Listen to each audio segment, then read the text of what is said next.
This week, we turn on, tune in, and drop dead as we discuss the 2007 sci-fi horror, The Signal.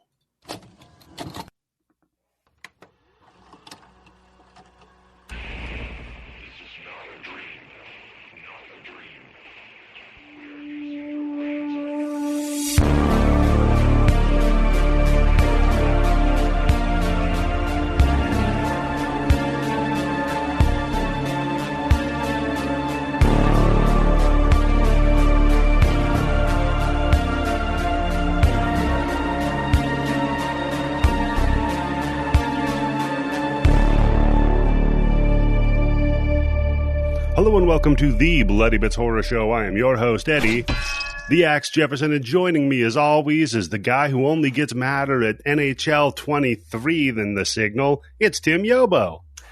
I was almost ready to return that fucking game. I swear to God. How did I know? How did I know you were going to be fucking pissed at it? Because you know the game is new and you know that I'm playing it. You know I'm playing it with the same two people that I've been playing with it for the last 2 years, and it's just been all downhill since then. And Tim, we are not alone. We're joined this week by Daddy's little girl. It's Candice. Who's on mute. Damn it.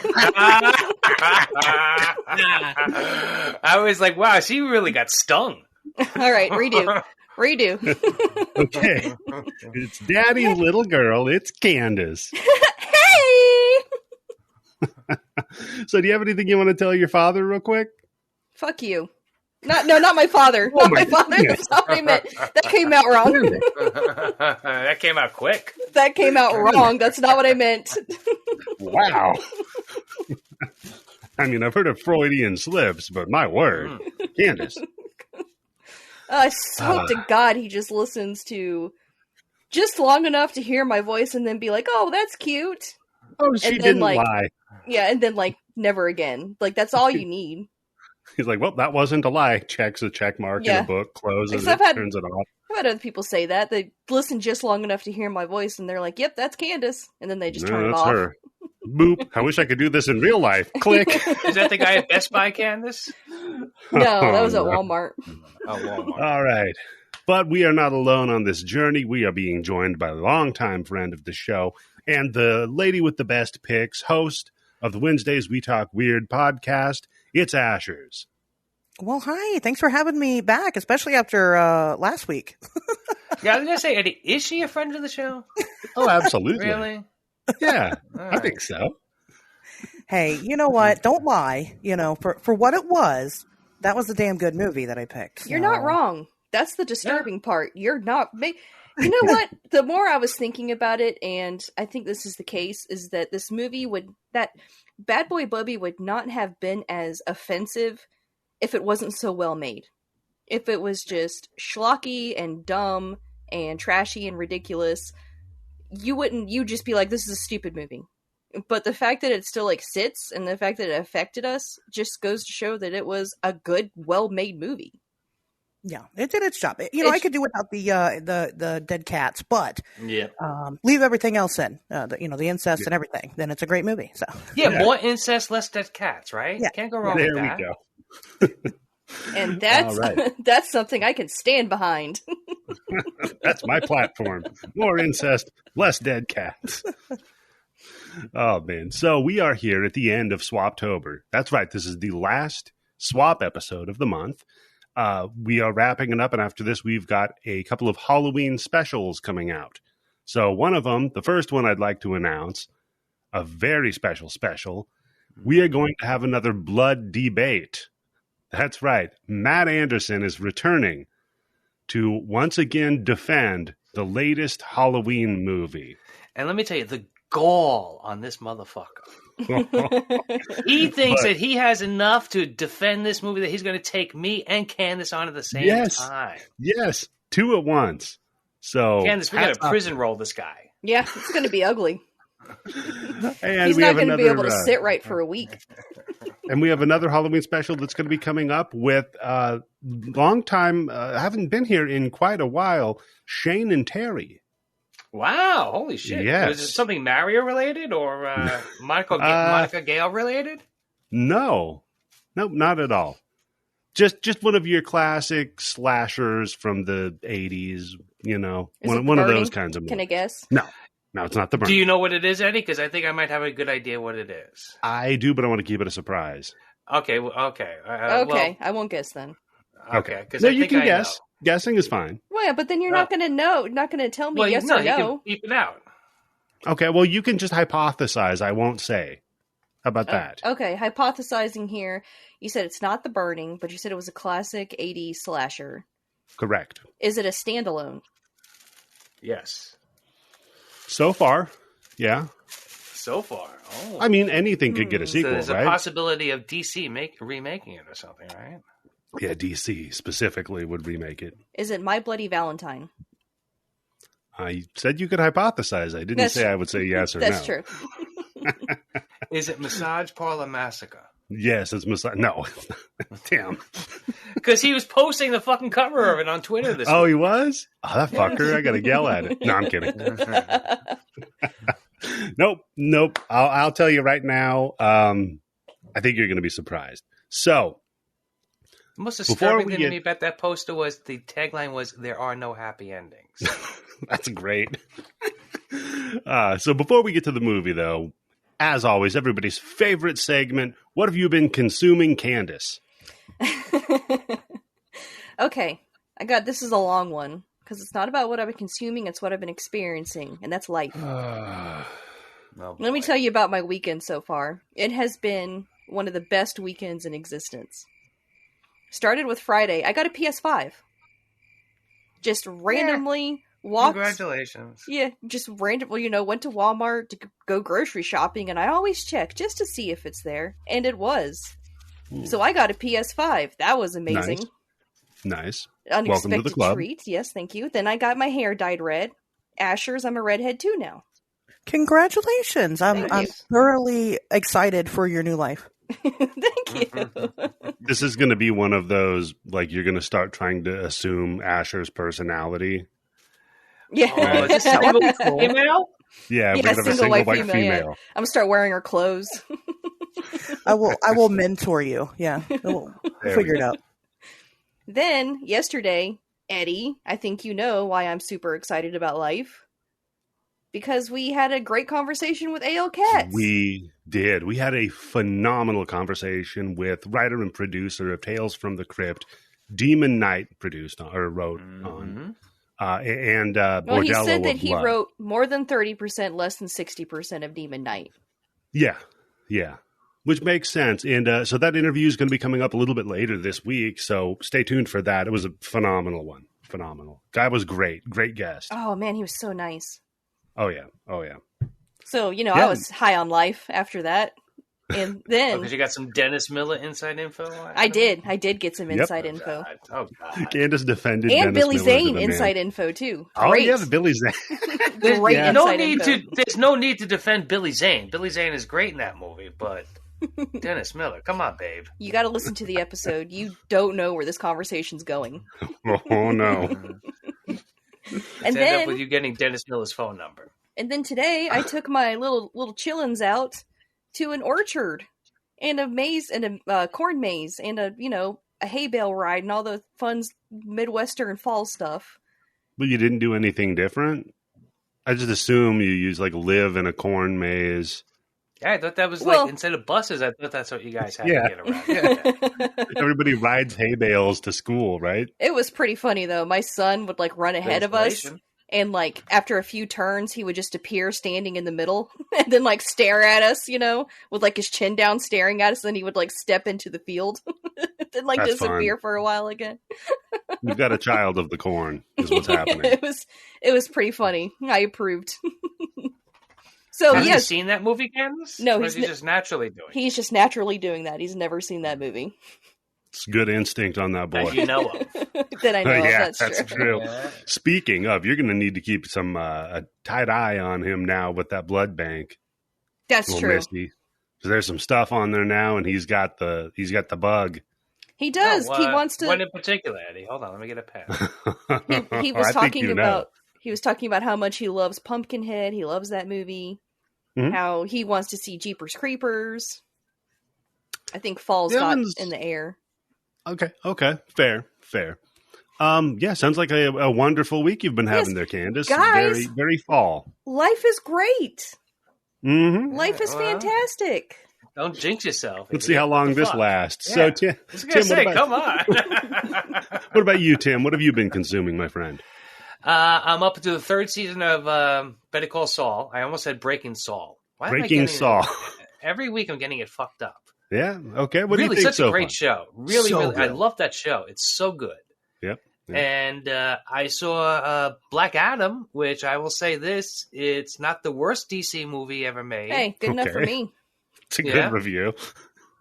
It's all I need. It was enjoyable. Okay. I don't know why people are losing their shit in a bad way about the stinger at the end of it. I'm not going to spoil it, but some people on the internet seem to be very upset about it for no in particular reason. It's people on the internet. They're going to be upset for no particular reason. But yeah, no, it was a pretty good movie. I would say it was. I still think that Suicide Squad, the last one by James Gunn, and Birds of Prey are probably the two best DC movies. Tim, have you been watching Andor? I got it to season episode 3. I haven't watched it. They're up to what 5 or 6 now. I'm not going to spoil anything, but you can tell me how many episodes there are left. Oh, there's 12. There's 12 episodes for the season. Okay, good. There's a lot left. Oh yeah, because the show is deep. Mm-hmm. Oh man, Eddie, I know you don't like the Star Wars, but you might like this show. It is not like other Star Wars shows. It's all about. This is like Crimson's Peak. This isn't a ghost story. It's a story with a ghost in it. This isn't a Star Wars story. It's a story with Star Wars in it. Yeah, this is a story about a fucking, piece of shit like dude, and there's like a shit ton of political intrigue. It's all about the banality of evil. It's all about character building. Like, how when you think of Star Wars, you think of pew pew space battles and Jedi and shit. Mm-hmm. None of that's in here. Absolutely not. The last episode I watched had 0 action in it. So they took out the bullshit. Awesome. Yeah, I was like, I think Eddie might actually like Andor. The last episode, there's this one scene, and it's just 2 people talking, looking at each other. And the whole time, I'm leaning forward, gripping my seat, like just hanging on their every word, and they're just talking to each other. Huh. It's so amazing. That's odd. Yeah, you know how you know it's a good show? Because you're not hearing anything about it on Disney Plus. They're not hyping it. It's not getting any publicity or anything at all like that, right? Huh. Oh, you know what? Same thing with She-Hulk. That show got no fucking play or anything like that on any other, no push at all for it. Yeah, you know what? We finished The Boys, so there's a little void in our dinner time viewing. So maybe we'll have to check out an episode. We just started. Andor. Try it out. Dinner time viewing. Yeah. When we have our dinner, Tim, we don't have a formal dinner. We just kind of sit around and watch TV. That's what we do. Just watching the superhero orgy, just splooging all over the place and blowing people's backs out, literally. We watch Dead Meat or just YouTube videos, Yeah, we do that sometimes. There's one that this old guy testing out kitchen gadgets, and he's a design expert, and he's like, "This is why this is stupid." And we're like, yeah, I would have said that too. I'm just as smart as him. Okay, so Asherz, what have you been consuming? Oh gosh, existential dread. No, I have been. That's what's been consuming you.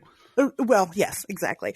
I've been doing a lot actually of consumption. I've been trying to make it through Shin Megami Tensei 5, and don't get me wrong. I love all the Mega 10 games. They're my favorite. But once you start to get to the end of it, you've just had it. You're done. They're so long. I've never beat one ever. Long. And the fact of the matter is that if at the end you don't take certain steps, you're not going to beat it. And so I'm now taking those certain steps to now beat the game. So, but I'm ready for it to be over. I'm right there. But I have been doing a lot of watching of things, and I don't get to watch things a lot really. So that has been nice. And it's just basically been revisiting classic movies that I know that I've seen before, but I don't fucking remember. Or, I've been trying to go through collections. So I'll get on a a Jeff Goldblum kick, and then I'll like start going through all of his filmography, or I'll get on a Nicolas Cage kick and I'll start going through his filmography. Because honestly, I've lived under a rock like my entire life. There's a lot of movies that I just haven't seen that everybody else has. So I guess I can't really think of anything in particular. A lot of things have been coming out this month, and so of course I've been seeing that. Yes, I saw Halloween Ends. Yes, it was terrible. You know, I saw the new Hellraiser. It was also terrible. You know, I've been very disappointed. What was the movie you just said? The new Hellraiser and the Hulu Raiser, people have been calling it.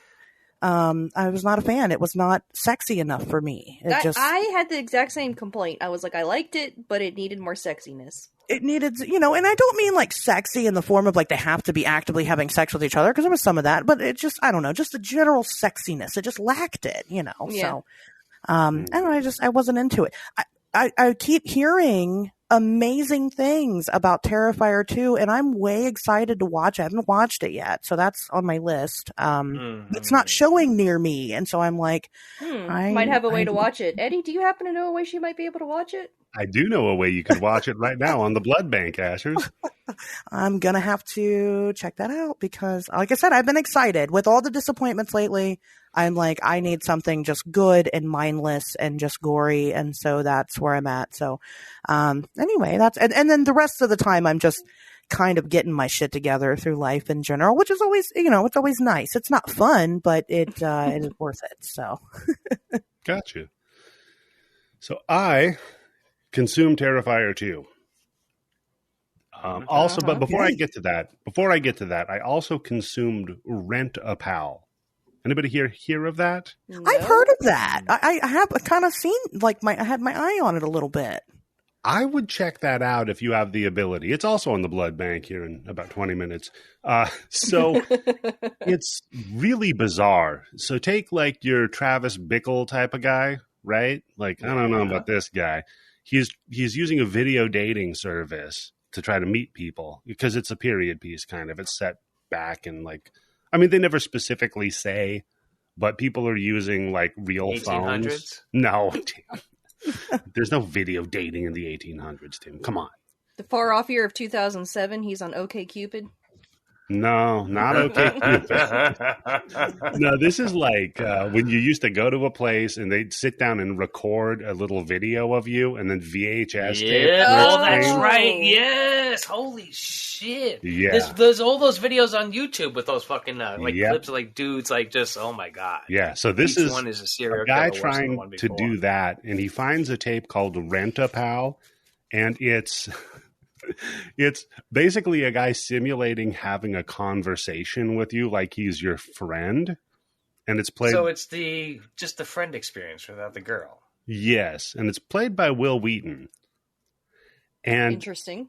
He's very creepy in general, and it works because he is very creepy in this movie. So then there's some like, of course, you know, this weird kind of breaking of reality stuff going on where maybe he knows things in the conversations they're having and it doesn't make any sense. It's interesting movie. So Rent-A-Pal, that's that one. But Terrifier 2. So if you want to shut your mind off and have a good, bloody, stupid time, that's definitely what you got here. I don't know why it had to be about 2.5 hours long. That's so long for a horror movie. It is a long ass movie, yeah. I know. But it was I watched it in one sitting, which is rare for me. Why not? But Why didn't you watch things in one sitting? When they're 2.5 hours, it's really hard for me to carve that chunk of time out, if I'm being honest with you. And Candice, he doesn't put his kids in the closet like you do. Yeah, that's true. I don't 2.5 hour long movie takes me like 3.5 hours to watch. There you go.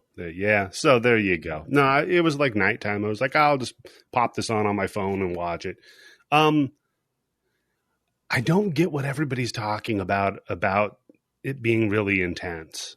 I know what scene they're talking about, but like, I don't know, man. I'll be honest. Well, are people with you. saying it's really intense, or just like they're focusing on the thing with people throwing up in the movie theater? Well, which the people you could be made thrown up for a lot of different reasons. The idea was that the scene was so gory or extreme. It wasn't like they had like, in Cloverfield with the shaky cameras. Like I could see people throwing up at that. It wasn't like that. The idea is that it was so intense, so like The Exorcist. Like you're going to be so shocked, it'll shock the vomit out of you. If you're pregnant or faint of heart, you cannot see this film. And I gotta say, in the original movie, he splits a chick in half upside down, right? Yeah. So I honestly would say it wasn't even that level. But also, who did it better, Terrifier or Bone Tomahawk? Bone Tomahawk. Bone Tomahawk. You weren't expecting it there. No. Like, this is a Western. Oh, wait. Yeah, that was fucking great. Well, do you think what it is, Eddie, is the first movie is kind of like a cult movie, so not that many people outside like the horror community saw it, right? Honestly, so now it's getting a big play, so a lot of people who aren't like hardcore horror fans are going to see it, and for them, they're like, whoa, what the fuck? Yeah, we're jaded assholes. I will say I love that they got a budget and they were able to do some shit with set design and really like, I don't know, they put a lot more effort into this one clearly, and it shows, and just the dude who plays Art the Clown is fucking fantastic. I mean, I might watch it just for him. He is so good. That's the original reason why I watched the first one. It's just because as soon as he came on the screen, my wife and I were like, "Oh, what the fuck?" It's so hard to get like somebody new in a slasher movie, right? Because it's also you're interested. It's also the worst pitch ever. Hey, it's a scary clown. Boring. Yeah. Great.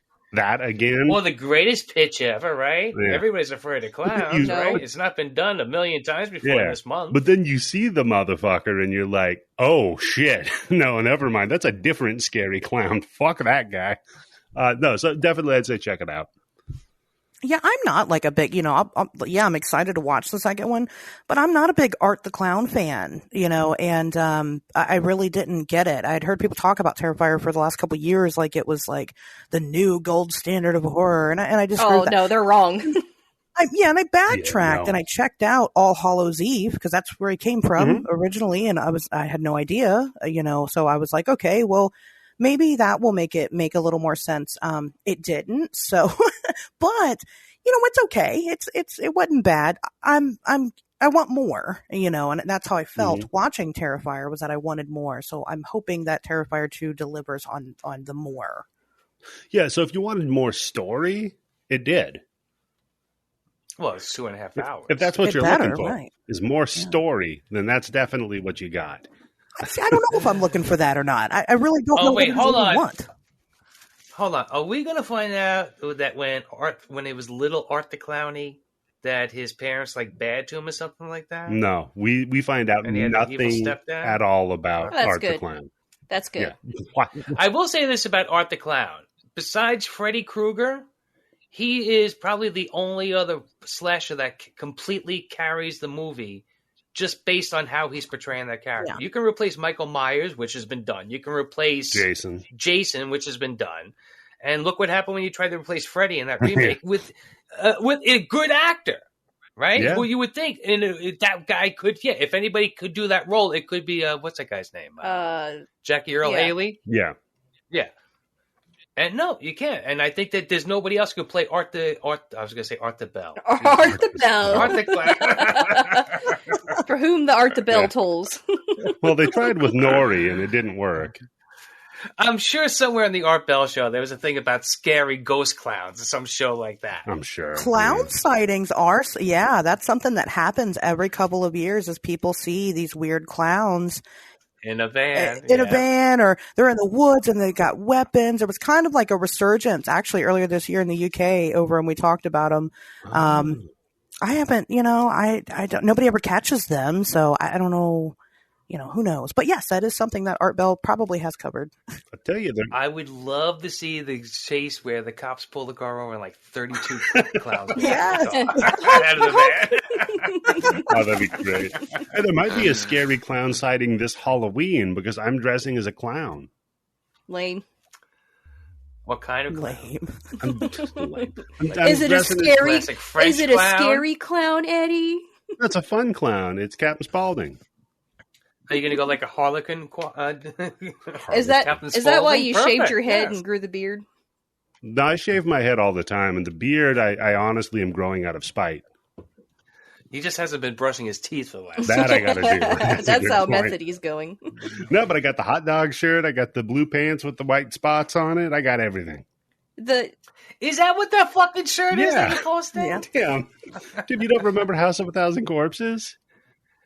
I've seen it twice. I always- Not my favorite. Is it? I like the shirt that says, "If I wanted to hear an asshole, I'd fart." Says it on the back, baby. Yeah, classic. The parents are gonna love you walking down the street. I'm not walking the streets, Tim. Come on. When we're talking about us being jaded assholes and Terrifier is not for us, like it made me think about the fact that it's October, so all these horror or not all these podcasts in general that do films and don't do horror films, it's not their thing, have been watching horror films for October because, you know, 'tis the season. And it's so fascinating listening to these fresh takes on like The Thing or Halloween or Prince of Darkness.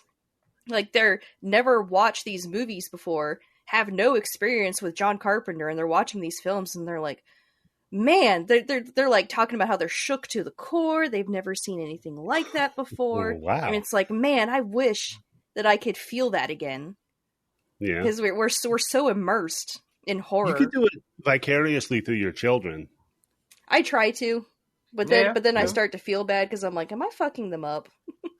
I mean, they have to ride bales of hay to school, so. That was for recreational purposes. All right. So here we are. 2007's The Signal, recommended to the podcast by friend of the show, Bobby. Now, first, I got to ask, does anybody here have any sort of a history with it? I only had heard of it because a long, long time ago, there was a podcast called Killer POV. Did you ever listen to it? Nope. Well, it had Rebecca McKendry and Elric Kane. And Okay.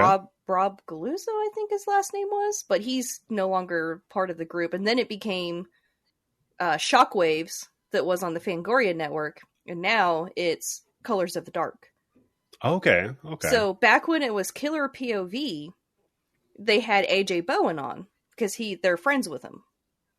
And so like he would talk about The Signal, which I still had never watched it afterwards, but it's like now I know, I'm pretty sure the only person who'd even heard of this movie in this entire group just because of this long history with podcasts that I have. Okay. All right, cool. Okay. All right, thanks. Okay. No, that's fine. Thank you. That's fine. Thank you for I joining was- my TED Talk. No, okay. I think you're right, Candice. I think you are the only person on the show who probably has any history with I this think movie you're whatsoever. absolutely correct because I quite frankly, when he told me that this was what we were going to be watching, I searched for The Signal and another movie came up from 20. Oh my God, Eddie! Do you know what I did last night at like 4:30 in the morning? You accidentally watched the wrong movie. For about 40 minutes. 40 minutes? Tim, I told you the year. well- I told you the year of the movie because I knew you were going to mess it up. 1 year later, it's 2008. This other movie that Eddie is talking about, the one with the hackers, right? No, that was 2014 or 2015. What? Wait, which one did you almost watch? The one I watched had hackers in it, where they're like driving his girlfriend to California, and Yeah, some hacker guy is like following along. and taking that movie pictures of the came out in car. 2014, Tim. Oh, shit. Well, I can't do Stop meth at 4 o'clock smoking in the morning weed, when Tim. I'm My high. God. No, it's the edibles I'm on now. Oh yeah, Fuck no, that Tim shit. has switched over to edible. Pretty soon I'm going to be melting an edible down and just shooting it straight in my vein. Please don't do that. I'd like to tell our listeners, don't do anything Tim does in general. That's just all you need. Come on. Gelatin in my veins? I can't be bad. I think it can. I think it very, very much can, Tim. I think it's the opposite of insulin, what you're talking about doing. Injecting frosting with marijuana in your veins. It's a bad idea, Tim. Okay, Asher's no history for you on this one?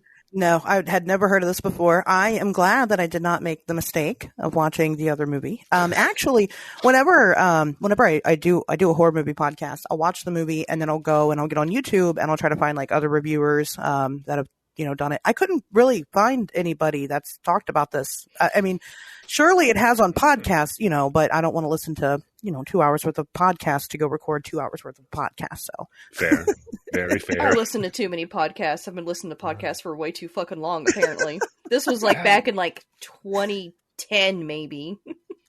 When it first dropped. Did you listen to this on your Zune? I honestly don't listen to many anymore. I listened to the Knight Riders episode, by the way. You guys. How good was that? No, look, I want to blow my own horn. Did you watch the movie? No. Eddie. Oh, Eddie, you need to watch. You need to watch the movie and then listen to the episode. Watch that.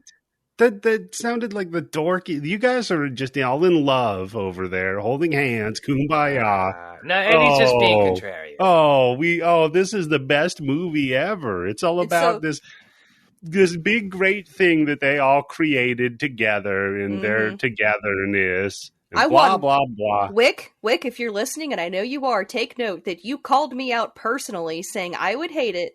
I watched it and I love it, and Eddie's the one who's being the dick. I want this on record. No, I'm not saying that the movie. And Mike, the guy who said for years, "We're never doing that movie. We're never doing that movie." No. I finally got him to do it. And I'm not saying I don't think the movie is good. I'm saying that you guys were way, way up its butt. There wasn't that much to make fun of the movie, and it is a good movie. And Eddie, how would you know if they did a good job or not? You haven't seen the fucking movie. Because I listened to the podcast. Yeah. Maybe we undersold the movie. Maybe it's even better. Maybe we can't do that movie justice. You're right. Maybe it's Citizen Kane. You're right, Tim. I bet you've never even seen Citizen Kane, have you? You know what? You're right. I haven't. I fucking knew it. You, God damn it! Get the fuck out of here! I swear to God. Wow. What? Nothing. Well, what's the matter? Nothing. How have you not seen Citizen Kane? That's easy. You know how people have seen it? I didn't. It's pretty fucking easy, Tim. You really need to. That's a genuinely good movie that holds up. Are you like my fucking husband and is like, it's black and white, it's got to be boring. I'm not going to watch that. Well, yeah, no shit. God. I mean, okay, we came up with color for movies. We invented it. So now just do that. Oh, God. You sicken me. I'm physically ill right now just thinking of you. I've never watched Citizen Kane either, but to be honest with you, I think it's because I've spent my entire life hearing about how wonderful it is that it has to bomb now. It doesn't. It doesn't, though. No, it won't. That's the thing. I thought for sure. It's one of those movies. Yeah. I don't know. It's like The Godfather. I want to do cool shit. Look, if I can watch The Godfather, you can watch Citizen Kane, okay? You know what else I love is that A.L. Katz tweeted about how Bryan Cranston's performance as Walter White was one of the greatest performances ever.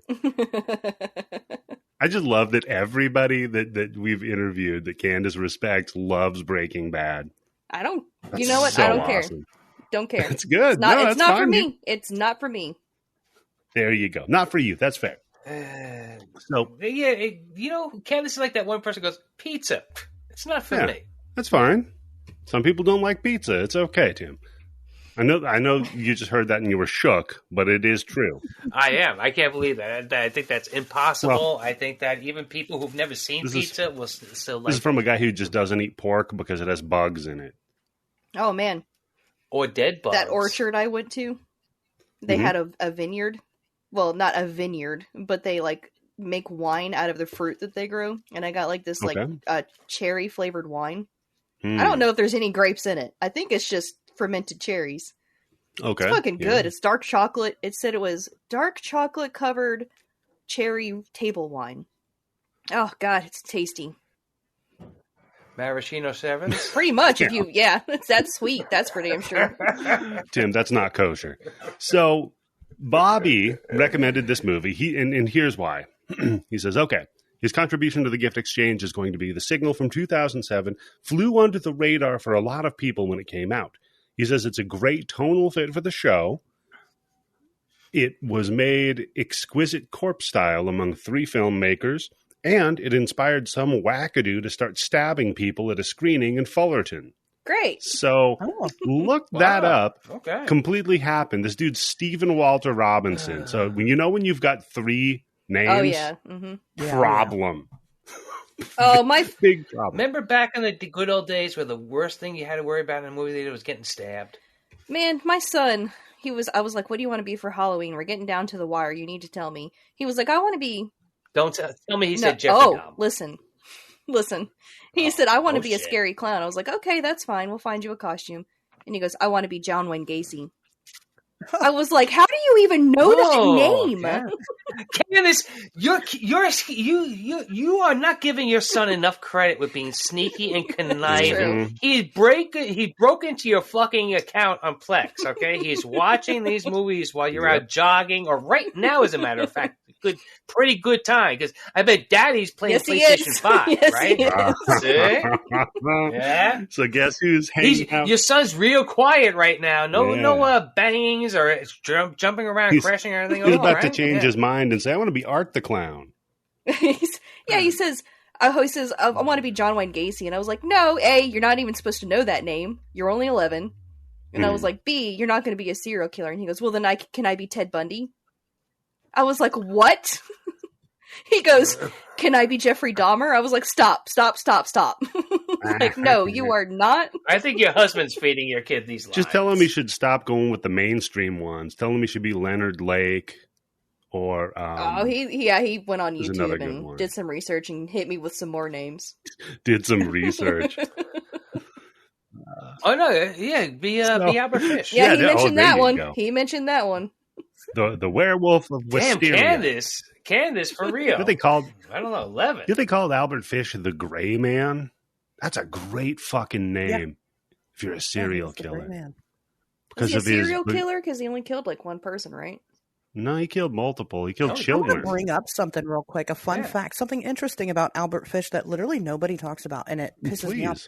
So he wrote that letter to the family, of the little girl that he killed and ate. Uh-huh. In that letter, he tells a tale of some guy that he knew that got him turned on to cannibalism because that guy was eating kids over in Japan or whatever, and then came back over here and kidnapped 2 little boys and then eventually ate them. Who the fuck is he talking about? Who is that? That's a great question. That is a great question. It's just baffled me. And That I mean, we'll boggles the never know mind. now. But yeah, and some people are like, well, it was probably just him. And I'm like, I don't think that he would have any qualms about proudly admitting that he did that, you know? No, literally he wrote a letter to... Yeah, at that point, in for a penny, in for a pound, yeah. You know, he literally wrote a letter about how proud he was to eat children. Right. So that's a good question. He testified about it in great detail of other children that he ate. And and then there's some fucking guy that I guess just got away with it. I wonder how many people are just eating kids and getting away with it. At least Back one. then, that shit was super easy to do, right? I mean, you got him, the Japanese guy, you got Hillary Clinton, you got Ghislaine? Ghislaine. Yeah, Ghislaine was doing it. It happens. Child cannibalism's hilarious. So, no, this fucking dude, Stephen Walter Robinson, age 24, he drove over, went to the see it. He was dressed all in black, first of all. You got to dress in black if you're going to kill people. And then, just in the middle of the movie being screened, he just... Mix it up next time. Just go for fusion. Go for pink. Right? Yeah. Something. Yeah. Fucking people. And he just stabbed. You want to stand down on the crowd. Yeah, he just gets up and stabs a couple of people. Like, what the fuck? What kind of an idiot? I mean, I guess maybe he saw the signal. Maybe he's like, oh shit, it's telling me to stab people. I like how you say, what an idiot. Like he didn't He's mean stupid. to. Like he slipped and fell and stabbed a couple of people. No, I would say that was Butterfingers. I would say that was an accident then. Oopsie doodle, right? No, not stupid implies you did it intentionally. But it He was a did it bad intentionally idea. for a bad reason. Like, Right. Duh. Like we thought the outcome was going to be Dum-dum. different. That would be What stupidity. If he stabbed them because he thought that it would make his dick bigger. Like that What would if- be stupid. That would be stupid too. But if he What killed yeah, people because he wanted to kill people, Candice, don't even put that thing out in the universe. Right now, there's some guy listening. Go, you know what? Candice wants me to stab people so my dick gets bigger. And then there you go. That's how this shit starts. Stab 10 people, so your girl will know you're stabbing her. Right, there you go. But hey, Tim, what if the guy went to The Signal movie, and he was like, stood up and he went to stab some people, and he's like, okay, hold on a minute.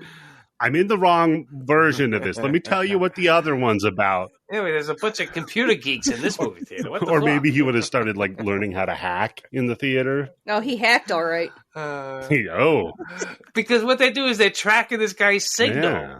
on the internet to see where it is that he is, and like it's a big mystery where this guy is, and like, oh, he's in this small town in Nevada. Let's go see. And I'm figuring that's where the movie's going to start getting scary and freaky. 40 minutes. Thank God I went to bed. Thank God I went to bed. I was high on fucking edibles, man. I love that. I wasn't even I love taking how notes. you made it thank God. 40 minutes in. Wait a minute. Okay. Wait, there are some Tim. slow burn fucking So, movies? Tim, you were watching a movie for the podcast. You got extremely high. So high that you, A, watched the wrong movie, but B, It has the same cover on it that you have as the one on the Tim, blood bank. Eddie. B, not only were you watching the wrong movie, you didn't even take notes on it. What the fuck were you doing? No, sometimes I'll just watch like maybe half an hour or an hour of the movie, just like get the feel for it, and then I'll finish it. I'll go back the next day and I'll start it over again. And Tim, that's never okay. change. We love you, man. Yeah, We love you. you're a diamond, Tim. I'm dedicated. A lot of these movies I watch 1.5 times. Really? Did you watch this one 1.5 times? I mean, technically you did No. because you thought you were the first time. I got my signals. Hey, there you Hey. That's one of the red ink jokes. So this one was written and directed by David Bruckner, as well as Dan Bush and Jacob Gentry. Now, David Bruckner sounds really familiar. yes, because You're right, Candice. That sounds like a David big Bruckner name. would go on to direct The Ritual, Oh yeah, Fantastic. and yeah, Hellraiser 2022. Oh. yep. Oh, that's why. I know. Yeah, that's why it sounds so familiar.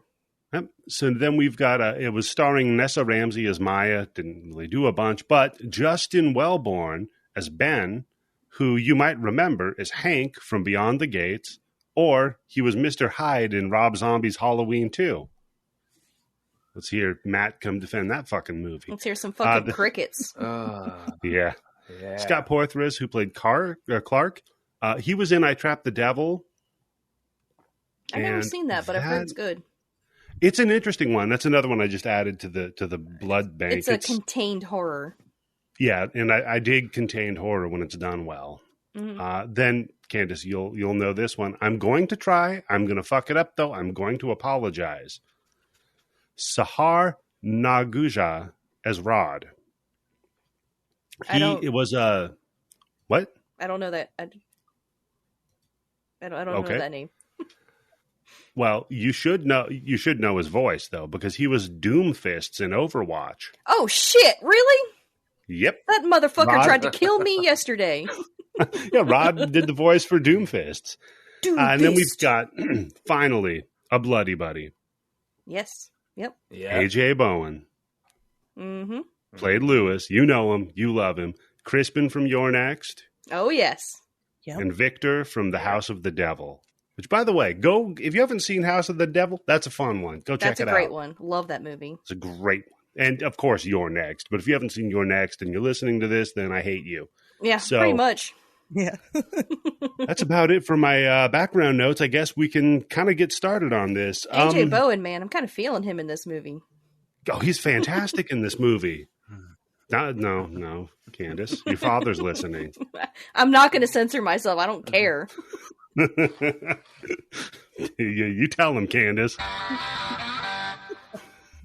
So, this is When going to he be a said- hard one. Glad you're having fun with your little podcast. Your little pot. So cute. What does he do for a living? He's an electrician. Really? That's it? He runs wires. Oh boy. I guess he makes machine impressive. parts. I don't know. He makes machine parts? Then the machine makes the parts. He supervises the machine. Who makes Anyhow. the machine, Eddie? Me. No, I guess technically God does, right? Candice's father? Maybe. Okay, so this is going to be a tricky one to discuss because it is told in 3 different sections by 3 different writers and directors in their very unique styles, Oh, yeah. and in a very non-linear approach. So you kind of will get a chunk of it, and then there's a lot of flashing back to like explain and set up what happened previously, which is definitely an interesting approach. And I got to say, I mean, it's tricky. I think they do it well. Yes, it's tricky to pull it off, but I think you're right, Tim. Sometimes I feel like they didn't necessarily need to cover it, and it was a little extra. Like, particularly, I think a little bit of the stuff with Ben, they kind of went back on it over and over a little much. But, other than that, definitely enjoyed it. So I guess to start off, the 3 segments that you have in it, I didn't write down the titles of them, but they're done in very... Crazy in Love. Crazy in Love. Part Okay, 1. so that was part 1. What was part 2, Tim? The Jealousy Monster. Jealousy Monster. Okay, and part 3? Escape from Terminus 13. Or Escape from the Terminus. From There you the go, Terminus. yeah. Okay. Yes. So I guess I'll throw it out there to you first, Asherz. Which of these do you think you enjoyed the most? I'm gonna say the first part was what I enjoyed. I had to watch this movie 3 times. Like, I did not. So okay. Really? So hold on. So first of all, I watched it from the Roku channel, and there's commercials. Okay, so I'm like, right. So it like completely ruins the vibe, and then like because things happen the way that they do, if you know what I mean, and I think that you do. It would like happen at those moments, and then I would like miss out. I'm like, wait, hold on a second. How did we get here now? And That sucks. like Keep watching it. Yeah, that was a bad decision. So then I finally just straight up rented it, and then watched it commercial free, and I was like, oh, okay. But I think I did like the initial the first part of it. I think it was my favorite part. Yeah. The Okay. first segment. What about you, Candice? Definitely the Jealousy Monster. Second act? Yeah, the second act. The Okay. stylized dialogue in that. It's like, I think we need 7. I agree. That's why I married you. I was like, are you fucking with me right now? And that was pretty good. And it like carried out through the entire thing. I loved it. I absolutely loved it. They're playing completely straight this completely ludicrous situation. You okay? What about you, Tim? I agree with Candice. I think that the second part is my favorite part of them all. It was the perfect mix of black humor. Yeah. And I guess that's the preference of if just your style is you prefer black humor, then definitely you should listen to our interview with A.L. Katz because Tales from the Crypt is black humor. No, but definitely you would appreciate the second act a lot more. You know what? I honestly think I think I might have liked the third act better. I really enjoy the psychological aspect of the horror. Oh yeah, where it's like, but I'm you. But you're me. Right. Oh my God. Yeah. The reality bending that they do in that third act. That's what I told you. That's what I would do with some crazy person. I'd fuck around with them and play into that true. crazy shit, right? Dude, if you kill me, you're killing yourself, right? And we got to go get that bitch before she gets on that fucking train. I mean, at that point, she was there. But anyhow. Well, that's fair. That is fair. So, okay. So I guess let's get through this as linearly as it is presented, I suppose. And it starts out really rough. We've got a lady being stalked through a treed area, and you can see that she's been beaten. And pretty I thought severely. I had turned on the wrong movie. Yeah. Because it was shot on video. And I was like, is this movie shot on video? Did I pick the wrong one? Yeah, no, it definitely, you get that feeling up front. And I think that works so well in with the overall message of this. One of them that they present is you're being presented with bad information, right? the thing is, the signal is giving you bad information up top, and you have to somehow adjust around that, right? So here you are at the beginning of this movie, you, the viewer, being presented with bad information. Yeah, there's a lot of unreliable narrators in this movie. Yes, Yeah. yes, including the filmmakers themselves, right? So, and it's your classic salacious slasher. It's scantily clad women bound, and being stalked by some piece of shit in the woods. It's the noisiest classic horror trope you can imagine. But then we zoom out from that, and we establish that this is the two characters of Ben and Maya are watching it on a television. Are they watching it, Eddie? No, it's just kind of on because they just got done fucking. Background noise. They were post chill from the Netflix and chill. Yeah, section. apparently good too, because she was out of it. Didn't know what No, time it was. No, they usually are like that. I mean, for most people, Eddie, they're conscious during it. No, I mean you get a little tipsy, have a couple of these pills, Oh wait, are you just doing just the thing with just the tip? No, that's the stupidest thing I've ever heard. Who the fuck was just like, hey, let's just put the tip in and see how that feels. Talk about in for a penny, in for a pound. What the fuck? Like in penny for a pound. But Tim, did you ever try that one? Like, look, let's not have sex. Let's just. I thought that was just a joke. I didn't think anybody actually did that before. Nah, that's. I mean, it's a joke. It's enough that we all know what it is. So I'm guessing it's been my sister's tried, done right? it. Yeah, my sister and her boyfriend did it, and I was like, why? Oh, and how's your niece and nephew doing? It would be an effective means of birth control if the cum came out the side of the dick. But the problem is it doesn't. So, I mean, unless you've got the shit Jimmy Kimmel had, where the what the fuck is that called? Candice, you'd know this. What the fuck are you talking about? There's a condition that people have where their urethra doesn't go straight up the dick; it goes like down. I don't know what that's So called. I'm sorry, I'm not a dickologist. Pee on your balls. What are you talking about? Like the dick hole? How is that sustainable past like the third It's like week under of life? it's like on the bottom of the head. Is that what you're saying? Hypospadia.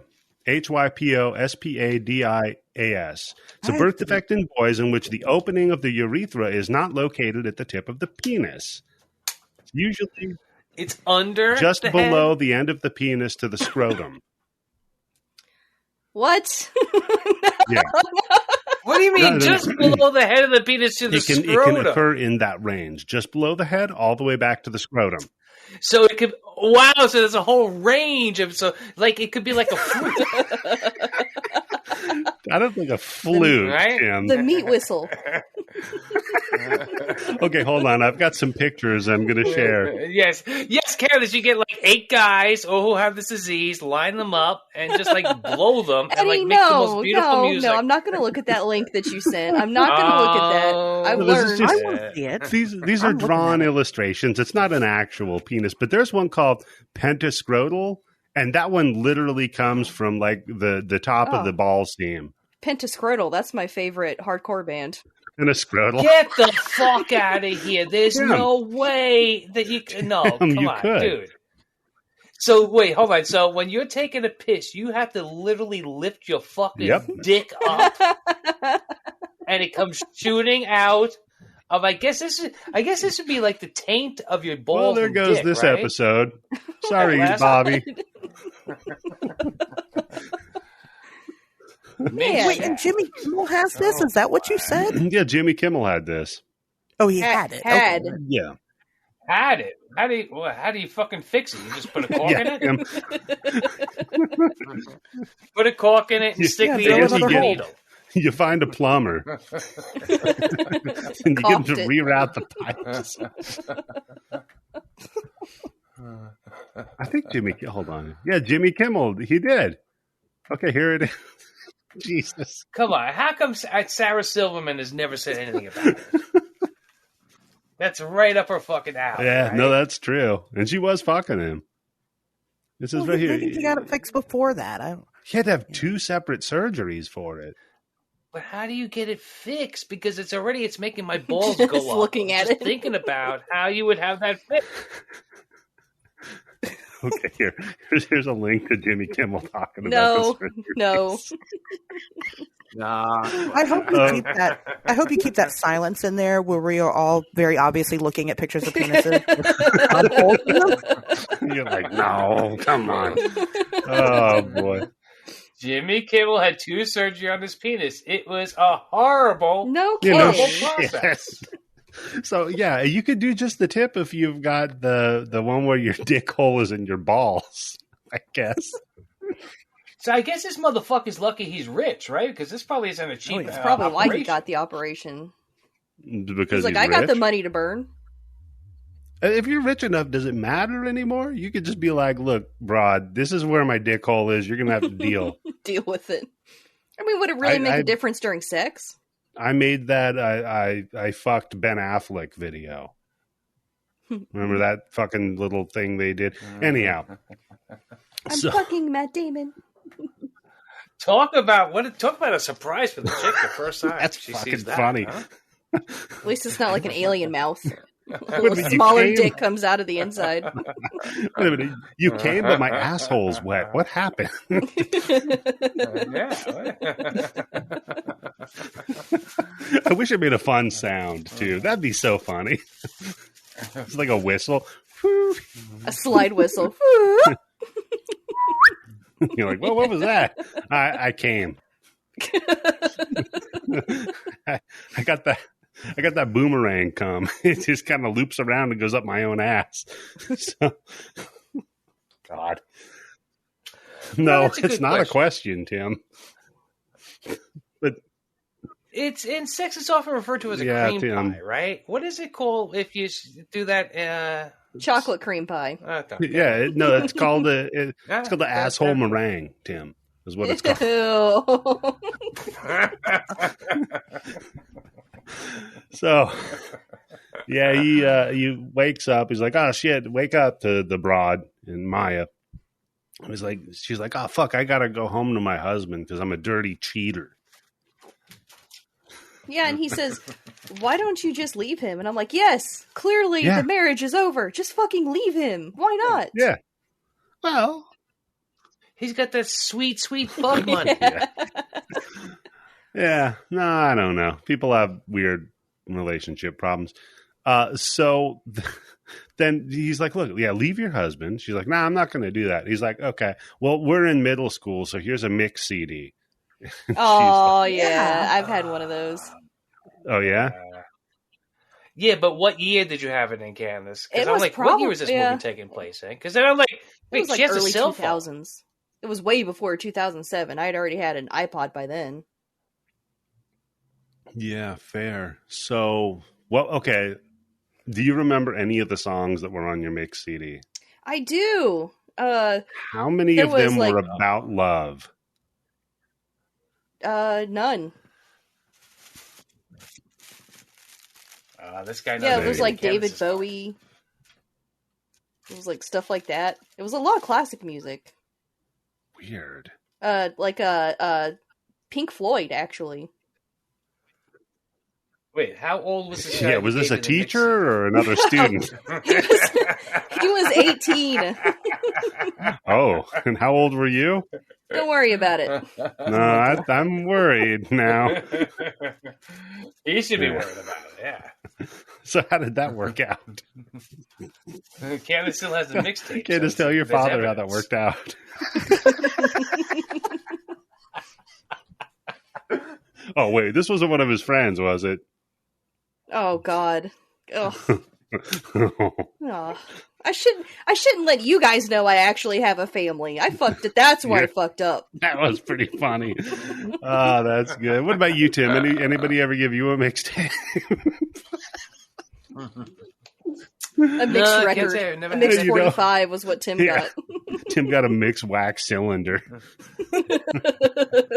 Yeah, it was really. You look, let me tell you, when somebody did that for you, That you is knew true. that was serious, right? That's a lot easier than Hey, burning Tim, a fucking surprisingly, CD. nobody ever gave me a mixtape either.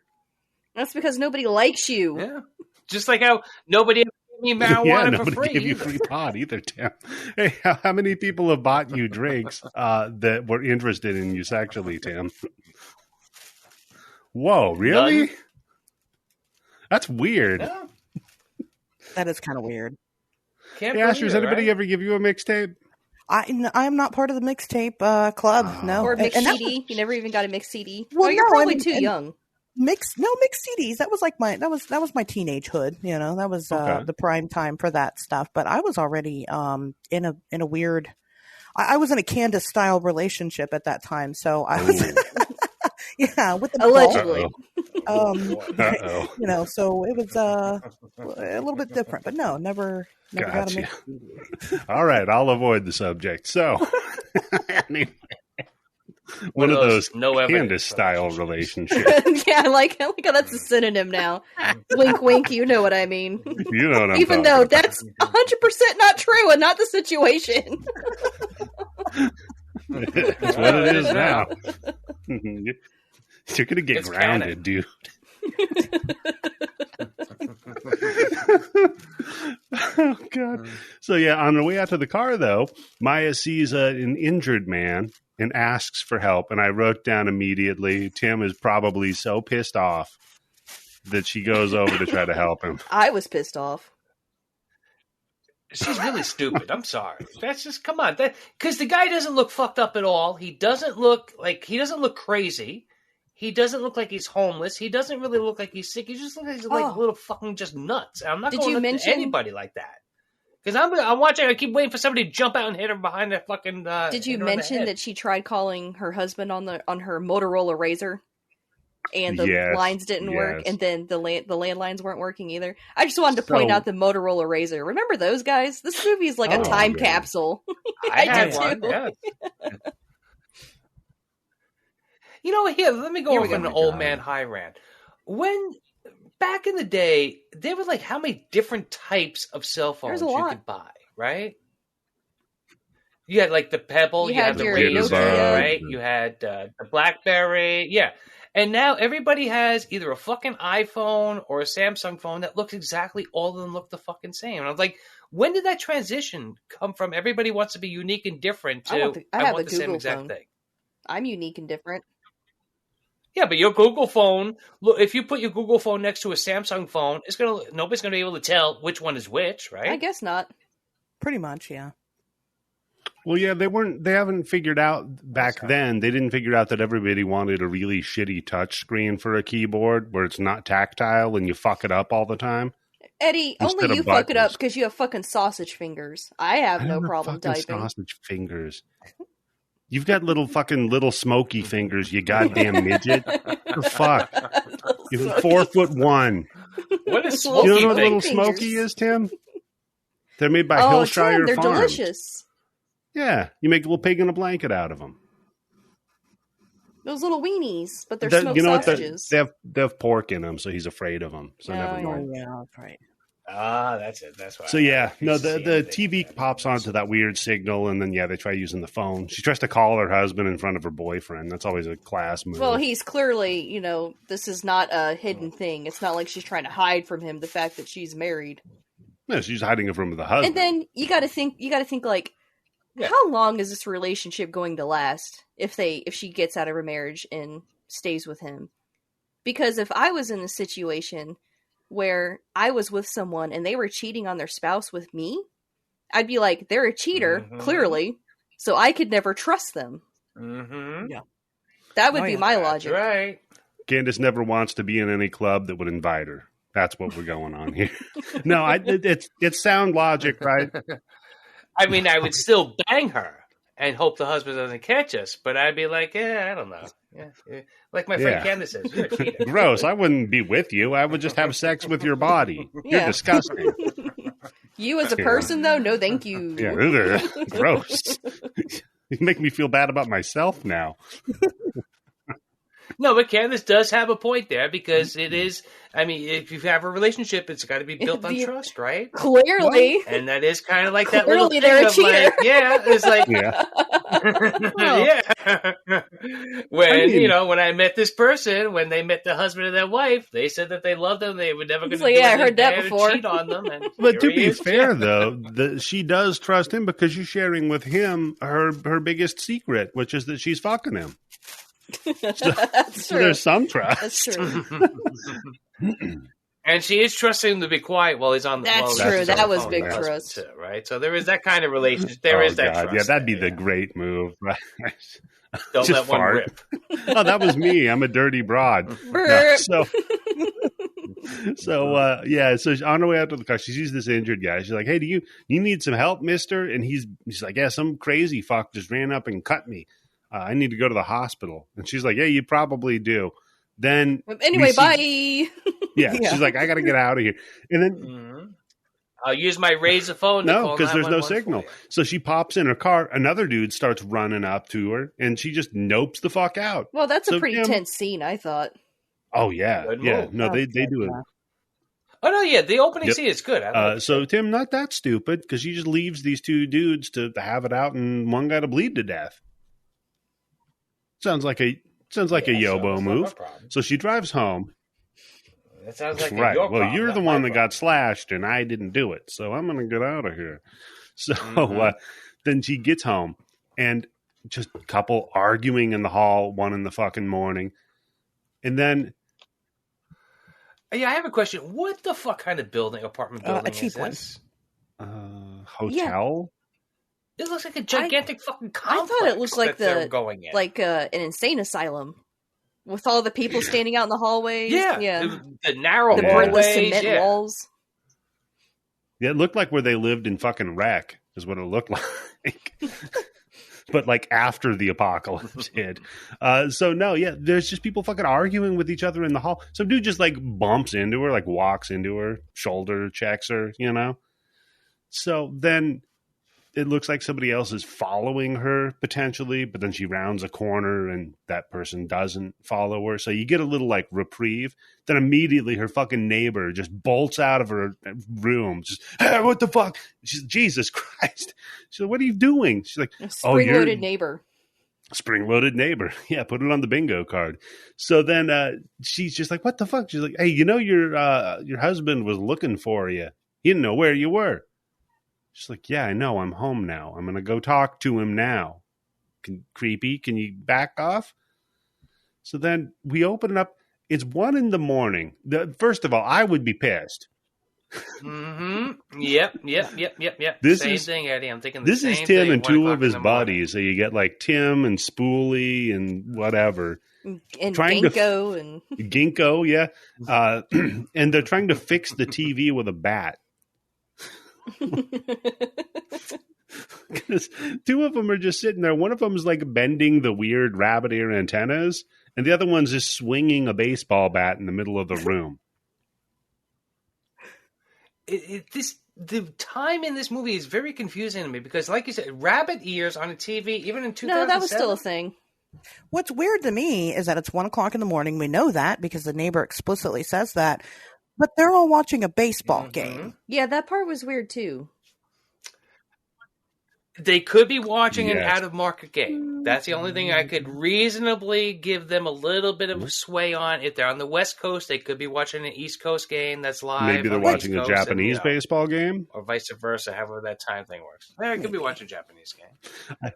But on rabbit Those ears Japanese, also. let me tell you, those Japanese baseball games are really They- exciting. They put a lot behind the mascots, and I mean, there's a lot going on there. No, I have a coworker who has to TiVo sumo because he's a big sumo fan. TiVo it? He still has TiVo, or is that just a phrase? Whatever you're the using? fuck, it's the phrase. That's it's like just the phrase Kleenex. now. No, you say DVR. Oh man, You say I remember when I got my DVR'd it. first.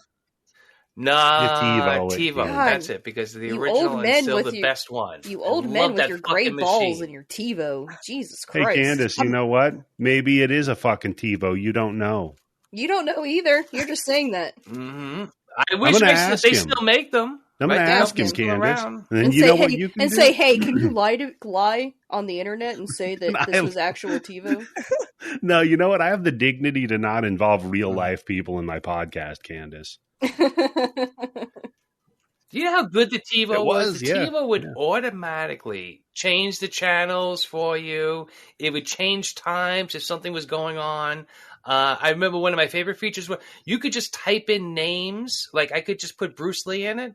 And anytime that anything with Bruce Lee or Bruce Lee related was coming up, I would get a notification like 3 days ahead of time. Do you want us to record it and all that shit? Yeah. It was a wonderful fucking machine. I And want to now step Candice back TiVos for a minute and suck. address something that Eddie said, because we need to air some dirty laundry here.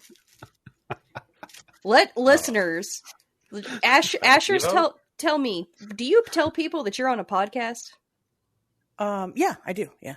In your You real think- life. In real In life? my real life, yeah. Yeah, Nobody you just- listens to it, but Yeah, yeah. exactly. You Okay. don't expect them to either, do you? Okay. Asherz, do you tell the clerk at fucking Walmart you have a podcast? That wasn't me. Maybe sometimes. I If it gets brought up in conversation, hold on. First of all, why are you talking to those poor people? Let them do their fucking job. Just say hello, Well, thank you. I was and waiting- that's it. That's all they want. we were They don't wanna hear waiting about for your someone to fucking bring the podcast. PS5 from the front of the store back to the cashier. That's Oh, why I was okay. standing there just conversing. I have, and in my merchandise shop, I sell a shirt that says "Ask me about my podcast." So it kind of invites people, to ask Okay. me. That's About my fair. If podcast? somebody asks you about it, totally. That's fair. Totally. But if one know. of your friends or someone that you're getting Or a friendly with cashier. or getting ready to know, Or somebody Says- that's paid to be there. You're getting ready to tell the cashier. Yeah, what was I don't- this I don't cashier's know. name? Yeah. he doesn't know my name either. His name is Cash. Cash. If it's like Crispin. someone you haven't known for super long and they're like, oh, hey, how'd your weekend go? And then you bring up, I recorded a podcast because that's what Nope. you fucking did over the weekend. Nope. You know what you do? You mention literally anything else. Why? So you know what? I picked my ass. What'd you do? Why? I have Why? two anecdotes about Okay, it. I'll please. share. I'll cut my wisdom. I was at my daughter's parent-teacher conference, and my daughter told the teacher about my podcast, and I'm like, oh my god! I just straight up tell her, I'm like, you don't want to listen to it. Just don't, Yeah, please. I tell people that too. She's like, and I was like, it's really not, my daughter, she's in 5th grade. I'm like, it's not family friendly. It's a very adult show. And the teacher's like, well, I'm an adult. And I'm like, oh, okay. Well, Well, I guess mean, hey, you you're do. warned. And then also Okay. yesterday I took my daughter trick-or-treating. Okay. And there was a child there, and I was very impressed, dressed like the Mothman. And it took me a minute, and I was like looking at my daughter. Well, I was Did like, you capture I was that like, kid? should I stop them and talk to, because maybe this kid's like crazy about the Mothman, so he'd love to Yeah, meet somebody yeah. that actually, researches Yeah. it or whatever. And she was like absolutely not fucking having it. She's like, no, you are not going to drag me into your obsession. She was not having it. So I would have, if my daughter had not begged me not to, then yeah, I would have approached them and been like, hey, guess what? This is my job. This is what I do, Yeah. and I probably would have taken a picture with somebody's child. So, Yes. but that's me. I don't. And this over the weekend when I bought the PS5, like I said, we were waiting a while because it had come from the front of the store, trying to get a hold of someone to go grab it and stuff. Yeah. And so we were just conversing, and he was talking about PS5s and he wants one, and my husband was like, well, how much money did you spend on that PC? And I was like, but the PC does more than just the PS5 does. I was like, I was like listing off the things, and I said, I can record a podcast on it. And he goes, oh, you have a podcast? What's it about? Well, No, that was the cashier Is that said, your you have a podcast? What's it about? So, of course, I talked about it. I wasn't like, hey, how you doing? By the way, I have a podcast. Here's the name.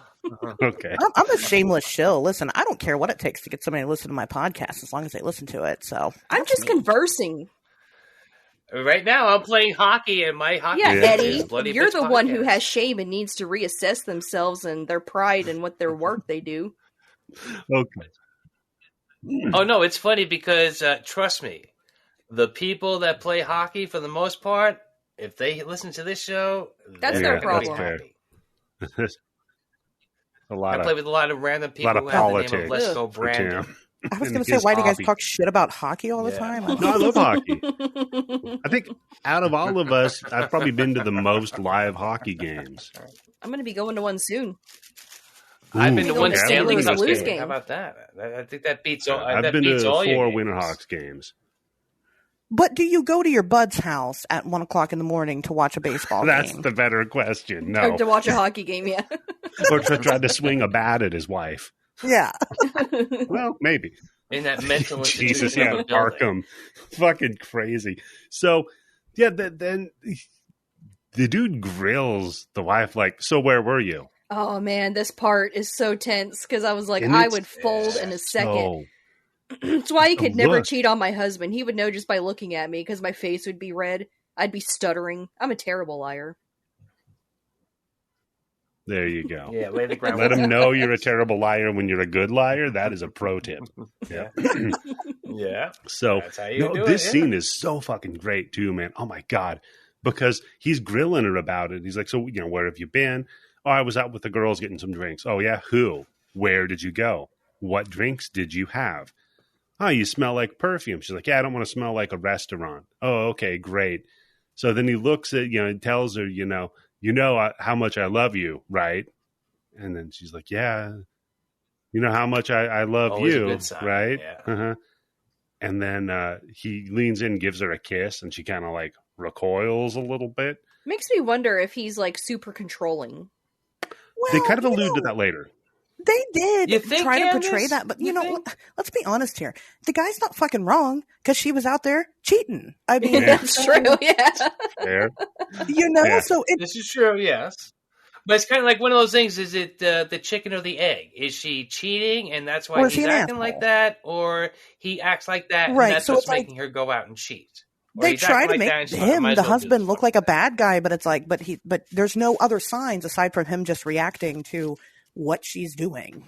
Well, I feel like they do a little bit of both, though, because after he kisses her, and like this is played off, it could be either way. It could be that he's being a dick and controlling and grilling her, or Yeah. he was just concerned because he had no ability to reach her because all the phones are down and everything, Yeah. right? And then after he kisses her, though, she takes a beat and she's like, I need to take a shower. I feel gross. Yeah. He was still watching that baseball game at 12:59 before the TV went out. That's without true. You worrying gotta too you gotta much about his think wife. like if you were in this situation and your spouse was out until 1 a.m, would you be concerned that they were cheating on you Yeah. No.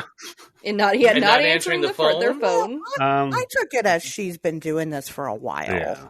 Yeah. I mean, it's kind of established, but Yeah. the fact that she says she feels gross is both Yeah. like physically and like psychically feels gross. Like it's written on her face, So he's like, all right, go take a shower then. And he just leaves, goes over to hang out with his buddies, swinging the bat and trying to fix the fucking TV. Well, he says like, Right, why do you right. smell of perfume? And she's like, Yeah. well, I didn't want to smell like Yeah. the restaurant. Well, So then yeah, his he's- buddy just like barges in the room and he's like, "Hey, did you pay the cable bill?" And he's like, "What are you doing? I'm He's having like, a moment." Having a moment with my wife, dick. Go I'm outside. grilling my wife. Yeah. The friends are just so aloof. They really are, man. So yeah, then she goes over to take the shower, but then you can just hear. You know what? I will say this in their defense, Asher. It's 2007. Sure. Dude Oh, has that's a Fair, true. flat yeah. screen Yeah. TV, right? Yeah.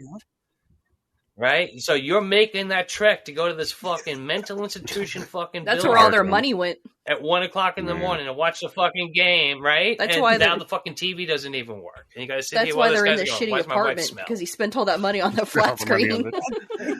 And then he can't Flat even screen watch with the the game. rabbit. Yeah. And that Yeah. looked like it was wall Yeah, it was mounted wall too, mounted. wasn't it? No. But he still has the fucking rabbit ears though. Yeah. So I mean, well, yeah, because he spent all the money on the TV. So she's in there, goes in to take the shower, fires it up, and then she just hears him like being some big alpha dick on his friend. He's like, "Look, man, don't swing this fucking bat. You almost fucking hit my wife in the head." But then he slips and he says, "You almost fucked her." And it's like, wait, what? He's like, "No, you almost fucking killed her." And then she kind of opens the door. And that guy wasn't No. swinging the baseball No, he bat was straight freaking over out. your head, right? Yeah, and he's like, "Look, if the game's not on, I'm going to swing the bat because I have the brain of a bug, and I need something to occupy it." Yes, in this tiny cramped apartment, I'm going to swing a baseball bat around. This is a good idea. Yeah. So the husband grabs the bat away from him, and then she's inside. We she's in the bathroom getting ready for a shower. She hears some kind of a scuffle and a banging. She's like, "Fuck!" Opens up the door to look. The husband, Lewis, from behind, fucking domes the friend with the bat, and then just starts beating him to fucking death with it. The other friend wrestles with him to like, "Hey, what the fuck? He's fucking dead. What are you doing?" And she, smart, leaves. Yeah. Good move. You're like, "You know what? I'll take a shower later. Yeah. I'm going to not die right now." Opens up the door. There you I'll go. go to the gym. Opens up the door, stumbles out over a fucking dead body, and then watches a dude take garden shears and just cut the throat out of another motherfucker down the hall. Doesn't she put her She like foot steps in on the his dead body's face mouth or because she's something? Yeah. barefoot right there. I'm pretty sure. Barefoot steps on this Okay. dead body's face. Ugh. So the non-linear storytelling, right? As well as that foot shot homage to Tarantino. Okay. Sure. Yeah, why not? Hey, look, maybe he'll watch it, get him a little bit hard, and then he'll like, "Hey, you know what? This movie I saw the other night, it's really great. I love it. It's going to be a So classic." she goes into the neighbor's house, and the neighbor first, like, she seems like she's trying to help her, but then she also just starts like suffocating her, like covering her mouth and nose, and it's like, Yeah, I'm like, "Close the door, bitch. What the fuck?" And no, Yeah, she's she's got the crazies. choking her out. she shimmies away from her, and then dude with the shears pops up, stabs her with the shears in the fucking back, and then he hears something from down the hallway. He turns to Maya and like shushes her, like, "Hold on a second. Yeah. He holds up a finger, like, "Hang on a minute." Wait a minute, Yeah. hold on." Yeah. I'll get That right was a back to good this. touch. Hang on. That was good. Yeah. I'm going to get right back to this. I got to go kill somebody else. I'll be right back. So he turns, and as he's turned away, there's this tense moment where she kind of creeps up as quietly as possible and then slams the door shut and locks it. So then she must have figured out or just been annoyed by the signal on the TV because she immediately shuts off the television. All right, is it only through the TV It's through or the is phones, it through the the radio, and the cell TV. phones also? Yeah. Yeah. It's through any kind of broadcasting, I suppose. Because the only question I have with this is how come certain people aren't affected? I think that by makes it? sense because it would affect And certain they've- different people differently. It wouldn't be like around the clock. Everybody would have Well- the exact same instinct. I mean, first of all, what is it? Right? That's true. We don't really know. I mean, the Yeah. conspiracy nut guy Clark has quite a few theories about it, but we don't really know what it is. And then we'll also find out later that her the guy she's cheating with, Ben, can kind of work around it. Like he figured it out a little bit. We'll find that out later, though, right? So okay, Yeah. she gets out of there, right? Shuts off the TV, checks the phone, same weird signal, chills overnight. Then next morning, it's quiet out. Opens the door, kind of lurks over to her house, gets her CD player with her mix CD. Gotta have that. See, I was thinking two things at this point. I was thinking, is it the CD player that's protecting her, right? Because she's going out, she has a CD, she has the earphones over her head, and she's listening to a CD that's already a pre-recorded thing that she's listening to. She's Yeah, not that's listening where to I something put live or being broadcast. Stranger Things season 4, you hack. Or, yeah. Or my other money is it because she has a cream pie from the earlier encounter with her Okay, boyfriend? yeah, that's good. It's And good what's protection. protecting her. So I always carry that. It's one of those two. I Tim, can't you say. don't. Yeah. Gross. you Yeah, I'm not even going to bring up your father. Maybe he's got the Jimmy Kimmel dick, though. Maybe you didn't bust in there. You busted around it. We call it.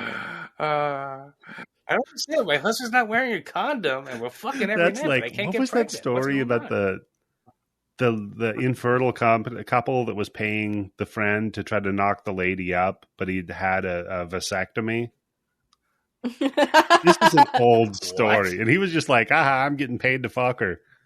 It sounded like a Tim move, if I'm being honest with you. Tim sounded very interested. You know what? I was just gonna say, look, if that fucking idiot friend of mine doesn't take me to a fertility doctor to make sure that I'm not shooting blanks. No, if you got the vasectomy, Tim loves blaming it's the on victim. You.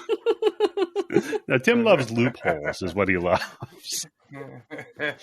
Yeah, I love the dick with the hole on the bottom.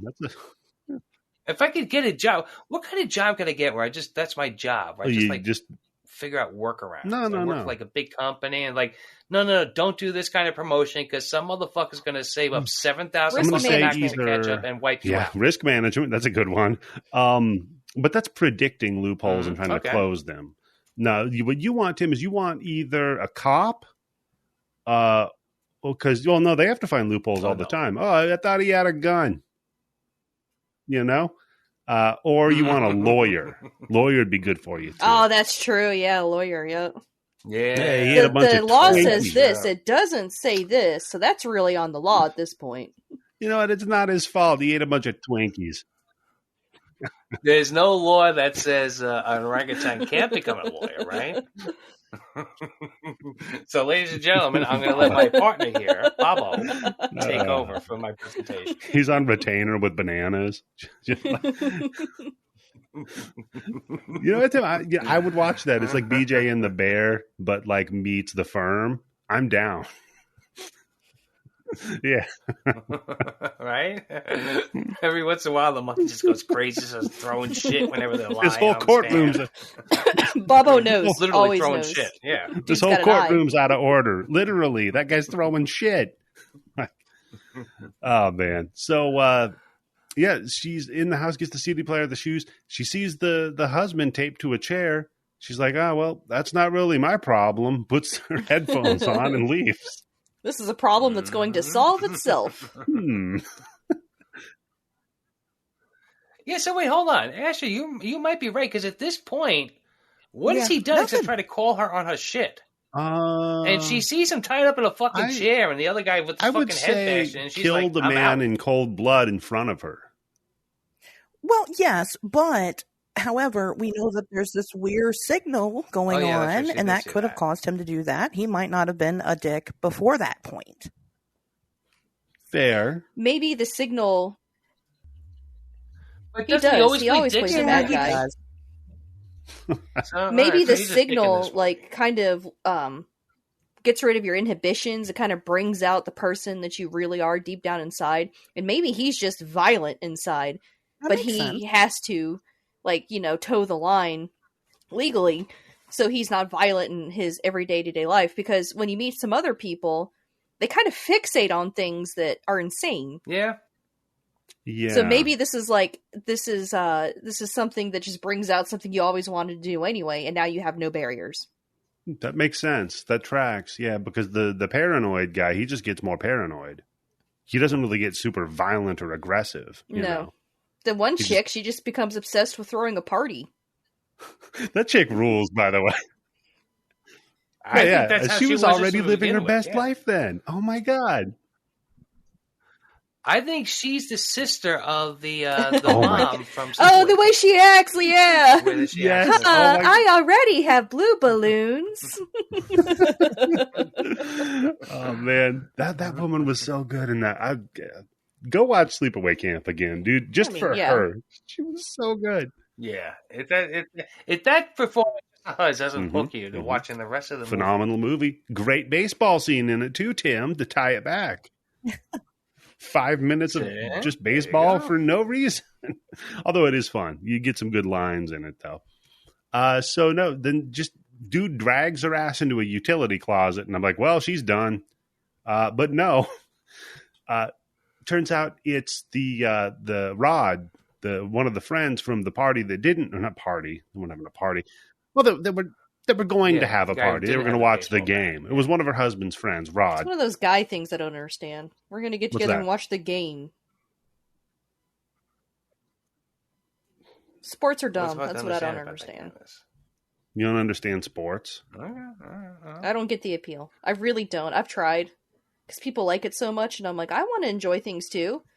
Okay. And then I try to watch it, and I'm Really? like, this is so So- stupid. I'll tell you what you do.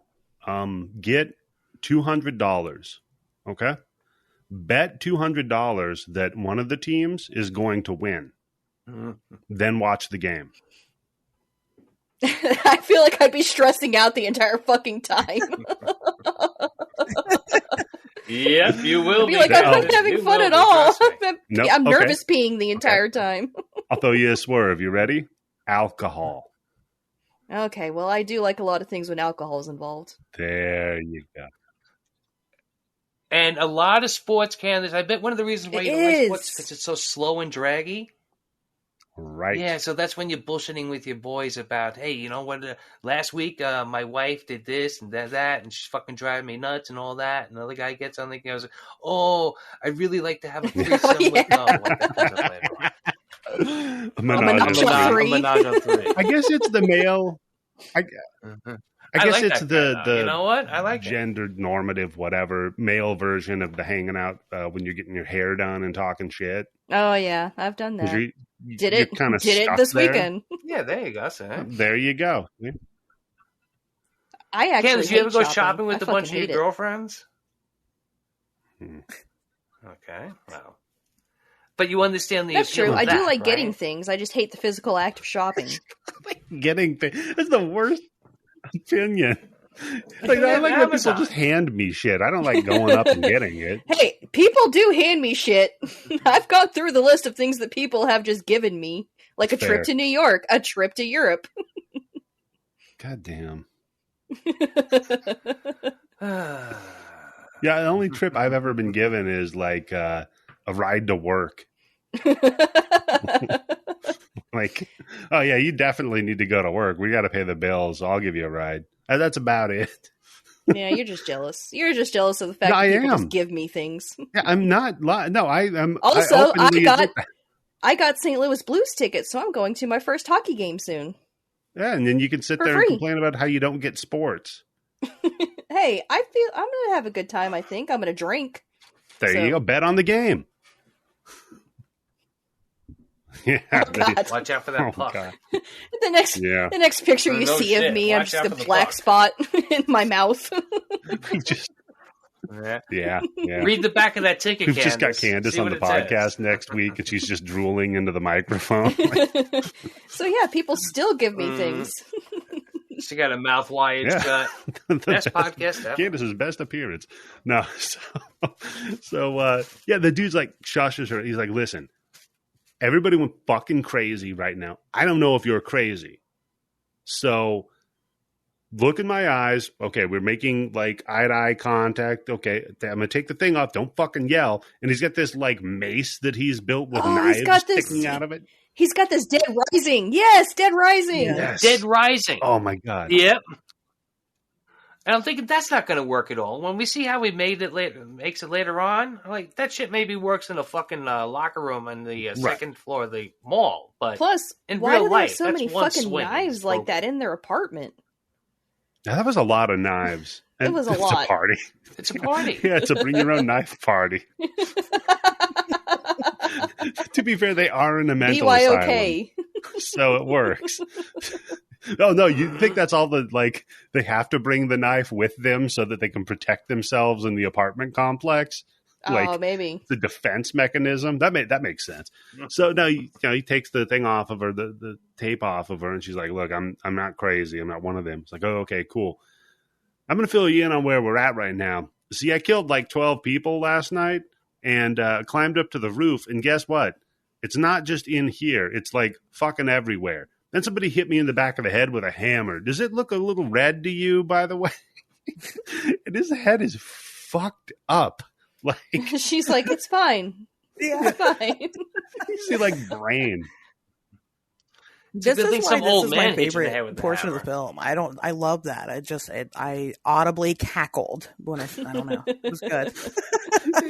You could see his brain. You could literally read his mind. And she's just like, that's a little red, you know? She's like, oh, you're good. Yeah. So I was like, okay, so yeah, this fucker hit me with a hammer, so I killed him with my crazy fucking Frank West weapon, you know? So, Dead Rising 2 might be better than 1, though. Yeah. It is. But the what do you call it, though? What was it, Off the Record? That's when you can play as Frank in Dead Rising 2. And it's added a lot better combat. Which is the one we got to do the fucking like game show? Yeah, that was like, 2. Fucking motorcycles. The and motorcycle fucking, guy. But it's just because they got rid of the yeah. timer mechanism, so it was a lot better. So that was insane. Oh yeah, fuck that timer. Jesus Christ. Some what a people pain like in the ass that fucking shit, wasn't it? You want to explore everything in that No, you want to fucking go everywhere in that fucking game and kill as many zombies as you can. No, very much like a Japanese game design thing, though, of like you really, really have to play it the hardest way possible first, and then you unlock all the cool weapons and all the power and everything. You need to go have fun. Yeah, but then you're done with the game. Yeah, fair. Yeah. Exactly. If I beat the game on fucking the hardest It's my complaint about Monster Hunter. Monster Hunter games is it's like, okay, if you want the best gear to kill that monster, you need to kill it like 5 times. Oh my god, I hate that motherfucker, game. I've killed it. You know what I hate about that game? Those monsters don't have fucking health bars.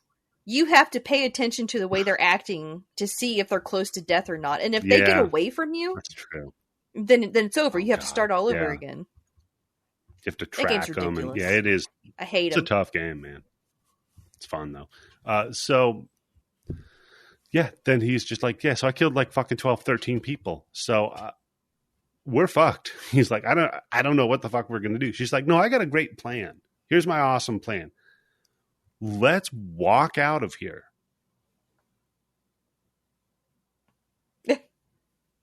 Okay. That's the plan. We're going to... No, I just went over her. So she tells him the plan is like, okay, let's walk out of here. And then everybody's dead silent because it's a stupid fucking plan.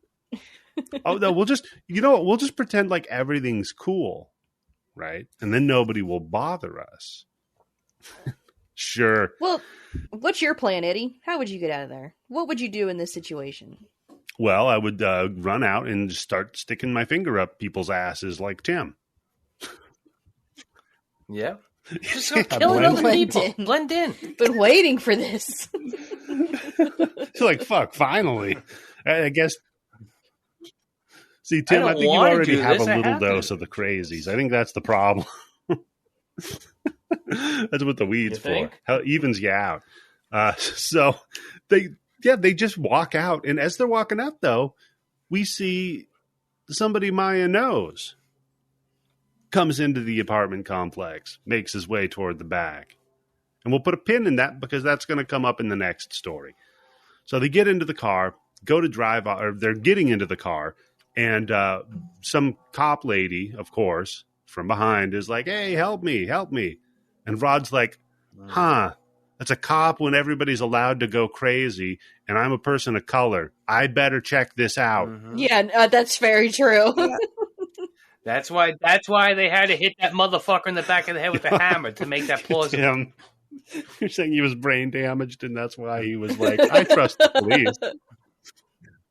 That's why he's like, hey, the police officer's my friend. She's not going to do anything bad. He shoots him in the stomach, and he's like, you cunt. And I'm like, yeah. Cuss her out. That's the way to do it. He marches back there and beats her to death with his fucking... Yeah. She shoots him like, I think like 2 more times, or what? At least once more. Well, she definitely hits him once, and then he charges at her, and she fires a couple more. So it's a lot harder. Yeah, she could have missed because just a little off ramp. She could have missed because some guns have a stronger trigger pull, and the reason why I know that is because they just passed a new thing in New York where the police officers now will be able to have a gun that has a 4-pound pressure pull instead of a 12-pound. Good. That makes me feel safe. Which I'm just thinking, yeah. Well, their reasoning behind it, which I think is like, chef's kiss, right? Here's a loophole. The reason why cops end up shooting a lot of innocent people is because it's so hard to pull the gun, and that makes it hard to aim. So if it's easier to shoot the gun, pull the trigger, your aim will be better than. Sounds like somebody who's never shot a gun talking. That's insane. Completely. Just because I enjoy shooting a gun. It's fun. But the gun that I had, currently I don't because I couldn't bring it to California, was a revolver, right? Revolvers don't have safeties on them, usually. Do you know why? No, Is that why they're illegal in California? I don't think I've ever seen a safety on a revolver. You can get them in California, but they have to be a specially made one, or they have to be under a certain caliber. And mine was a 357. Now, the reason they typically don't have a safety on them is because the trigger pull on them is fucking insane. Like, you're pulling the trigger. There's no two ways about it. Wait, Eddie, is that why all those cowboys can do those tricks where they're twirling the guns around and throwing them up in the air and then catching them and then not ending up shooting themselves in the foot? No, but I'll tell you what, though. Yeah. That thing was the most accurate fucking handgun I've ever shot, period. It's ridiculous. So, I mean, come on. Because the trigger pulls too hard? No, that's just something that they're hey, you know what? Get better at your job. How about that? Don't change the law because you suck. Get better. People. How about that? Do better. That is the Bloody Bits way. Do better. Yeah. Do better. That's our motto. That's not what we do. That's just our motto. We don't. Our other motto is "Do as I say, not as I do." Right. The other motto is join the Patreon. Our Patreon. Exactly. Don't ever pay us for ads. That's the other fucking motto. Son of a. No, they're supposed to act. Okay, so here, end of the month. Okay, one month later, when they said resend the fucking invoice, I'll update it. Manscaped did say to me earlier this month that they're going to have everything processed, and I'll have a payment at the end of the month because that's when they send them out. So I better fucking get it, or else I'm going to be a little bit more pissed. I guess I don't know. Are we getting any interest on that shit? Yeah, Tim, they're going to give us interest. Collecting interest. Give us a nickel. Fuckers, tons of bitches. So anyway, we created interest for the product. Then he starts coming back to the car because he's like, fucked up. But she's like, maybe this dude has the shit because he just beat this. He's acting pretty crazy, right? So she goes to drive off, and he's like, "Hey, wait a fucking minute!" Stops, lets him in. Fucked up, right? I mean, what is she? He's been shot. What is she gonna do to help him? Nothing. This guy's. I agree with Candice. Her first reaction was to burn rubber, and now she stops. So he knows. Yeah, she was gonna leave him. So he's pissed off now. Even if he wasn't before, now he is pissed off. Yeah, that's what I say. Keep going, floor it. That's true. We need to get her the gift that the book that Zach Krager was talking about for Barbarian. Yeah, The Gift of Fear. Make her, pay attention to those red flags. But no, she lets him in there, and then he's like, "You were gonna fucking leave me out there, weren't you? You were gonna leave me to fucking die. That woman shot me. You shot me, and you were gonna kill me." And she's like, "Wait, I didn't shoot you." And then he just starts punching her in the face. Oh my god, that is so rough. The way he does it, it's so rough because he's like screaming and he's not even looking at her, and then he just like backhands her with a closed fist. Oh. He back fists her. Yeah, back fist. That sounds wrong, right? But yeah, he basically back fists her. He's back fisted her. Like 3 times. He's just like bam, bam, bam. And oh man, that was rough to watch. Holy shit. And she's just like in shock. Tough. She got punched in the face. If you've ever been punched in the face before, there's that momentary shock where for like a moment, you're just stunned. Until you get used to it. And then you're just, you can shrug it off after that. Yeah. But, there's that first moment where you're just like stunned. And she's clearly like there because she doesn't react. She's just like, looking at the screen, like keep driving. She's got a jaw though. She doesn't go out. Because she takes 3 shots to the fucking face, and then she's like, "All right, you know what? I'm going to pull this car over now." Nope, head-on collision with a dumpster. Wham! Wakes up, and he's laying there, fucking dude. In any other movie, his head is down, and there's a puddle of blood under it. He's dead. In any other movie. Not this movie. People though, 'cause she don't gets die out in of the this car. movie. People No. get fucked up in this movie, and they do not die. Nobody learns when to die. That's a very good point.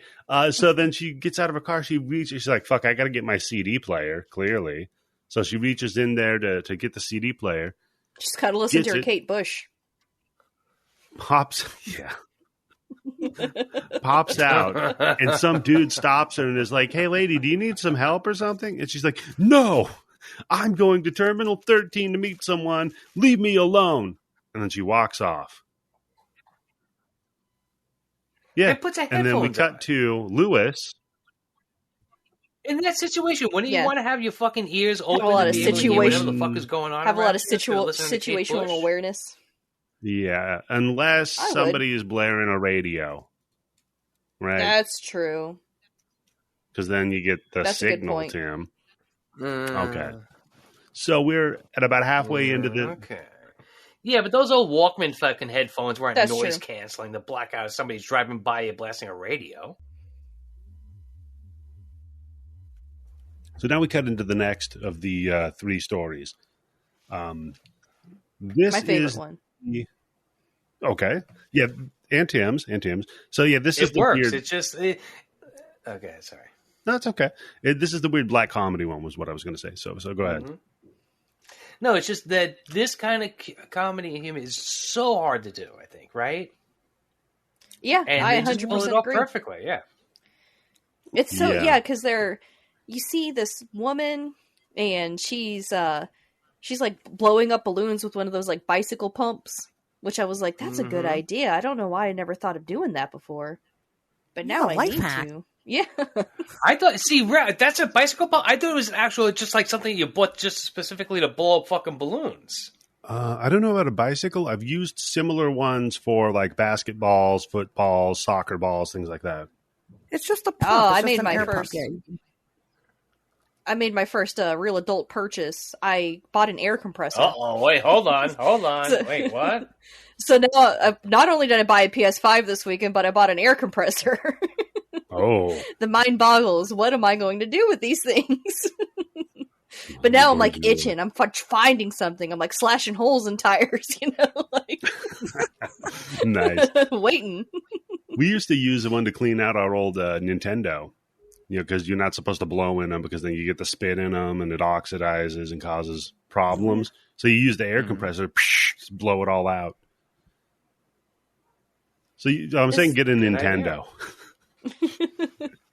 Did we know that when we were children that you weren't supposed to actually? I mean, I blew in them all the time. I blew a It lot of literally Nintendos. says it Oh, right sure. on the cartridge. Oh like, well, Yeah, Go- but who reads that? I When you're couldn't fucking- read. When you're trying to be fucking Mario and a fucking game fucking glitches up on you, like, oh, let me read the back of the box on the small print to see if I can. No, you're like possibly blow on maybe it, get some stick it spin back on in it. there, eject it, put it back in, Is hit there it a anything little in- bit. We'd blow him, and then he'd have that one asshole friend that's like, "Oh, you're not supposed to do that." And I'm like, "I don't give a fuck, Richard. I'm going to do it anyway." Yeah, that's fair. Fuck Richard. So, yeah, you're right. This one is such a because like we were talking with Alan Katz about that with Tales from the Crypt being dark humor largely, and it is difficult because even that there were some episodes you're like, I don't know, man, like you're not nailing it. This is pretty corny, It can come off unintentionally. as corny and cheesy, yeah. Unintentionally corny. Like some of them they did that on purpose, of course, but Yeah, where it's like real cartoony. yeah, this though, you're right. They nail it because she's inflating these fucking balloons, and they're talking about, oh, we're gonna have a New Year's party, and she's talking to her dead husband about this. So you're like, wait a minute, okay, Yeah, immediately, the camera pans, and she's like, "Oh, we're gonna have such a good time with this party," and she's like using that like fake. Which, by the way, I had that exact outfit that she was wearing. But she's like, "Oh, we're gonna have such a good time with this party. Do you think this is enough balloons?" And it pans over to her husband, and he's just like dead, bloody, staring off into the distance, And I'm like, "Oh, I like this." So it turns out that we have a little flashback of her husband Ken saying, "Hey, let's put on our program." So because we're gonna watch our program and before the New Year's party, and he turns the TV on. The signal comes on. He stares at it for a minute, turns around, and starts choking her. Then, awesome move. Stabs him in the neck with the little air pump and then pumps it. Pumps, yeah. Yeah. So, the Definitely old... the best kill of the movie. That's very good. Yeah, because it's the old syringe full of air to kill somebody, but more direct. So that's a good one, man. So then all of a sudden, little knock on the door. There's a new friend that shows up, and it's the guy who was just outside asking to help Maya with the wreck. And we find out that this is a friend of theirs, sort of. No, also their landlord. He's not their friend. He's their landlord. But you were always Ken's friend. It's like, no, I helped him fix these things because I'm your landlord. So it's like a reverse of the relationship with Big Lebowski and his landlord. It was like always trying to be his friend. So she explains to him what happened with Ken. That's where we get our fun little flashback here. So he's like, okay, well, She's like, but I got to get things ready for the party. He's like, yeah, there's probably not going to be a party. Yeah, this is the part where I was thinking that like it's not that everybody becomes homicidal maniacs. It's that everybody starts fixating on things and starts shedding their inhibitions. It's kind of like Mayhem, the movie Mayhem, if you've ever seen that. Yeah. So the people become a little more primal, and her primal desire. Is it like that movie, The Signal? the 2014's The Signal, Tim? I don't know. How's the first 40 minutes of it go? Oh man! So, I was actually like, you know what? This is for 2007. They got the hacking. It doesn't look that kind of dated for real. But wow, this looks really good. That guy's got an iPhone 12. How did he get that in 2007? Oh man! So the dude's all like, "All right, well, I don't think you're gonna have a party. I don't think anybody's gonna be coming up here to hang out because of everything's fucking insane out there, right?" So she's like, "What are you talking about?" And I love like several times they bring this up to her, like there's not gonna be any guests, and just the perfect comedic timing. It'll be like somebody on fire running up and banging on the window. She's just like, what? Huh? I hope this doesn't affect the party. Yeah, I hope people aren't put off by the guy on fire. And this stylized dialogue that they have is amazing, and I love it because they're like real snappy. They don't really leave like pauses in between each other's sentences. She's like, "I killed Ken," and he says, "That's okay. Some people need to die." It's just like the way they talk is like very almost monotone. They don't put a lot of intonation in it. It's like they're talking about their toothpaste that they used, but they're talking about killing someone. It's almost like how it's like a 1940s. It is, yes. Yeah. It also like with the kind of poppiness of the dialogue, like it kind of reminded me of the early Kevin Smith stuff, like with Clerks, right? Everybody was just kind of really back and forth really quickly, like you said. Mm-hmm. But take that and then throw it, like you said, more of a 40s kind of sneer behind it a little bit. But yeah, talking about killing their husband. So this guy's like, yeah, man, sometimes you got to kill people. There's this fucking guy. I had to cut his head off. And he's like, well, what are you going to do? Yeah, that's not an exaggeration. Sometimes you got to do what you got to do. Sometimes you got to do what you got to do. So then the dude runs by on fire. And then she's like, yeah, I think the party's canceled. You're right. And then ding dong, immediately the doorbell rings. Like perfect timing, right? Mm-hmm. So the dude that shows up is Lewis. And he is looking at Annie, the wife, and seeing her as Maya. So immediately he sprays fucking Ken in the eyes with his bug spray. Oh my God. I fucking love this, man. And he's like, what the fuck? He's like, why did you do that? Yeah. It's so funny because of the way that because if you ever see like a fucking Exterminator's the wand, yeah. They got the big can, that big fucking wand, and they're just holding it up. And then seeing the big tube coming out and then bend, and they just shoot them out in the fucking face like that. It's just so funny. It's such a like shitty, almost fussy weapon to use on somebody. You know what I mean? Yeah. It's like you should be embarrassed that this thing has any effect on you with the way that you're getting sprayed with it, right? Yeah. Oh my god. Yeah, sprays him in the face. Like, what the fuck? He's like, oh, sorry, I thought you were coming to kill me. Like, what? Wait, what?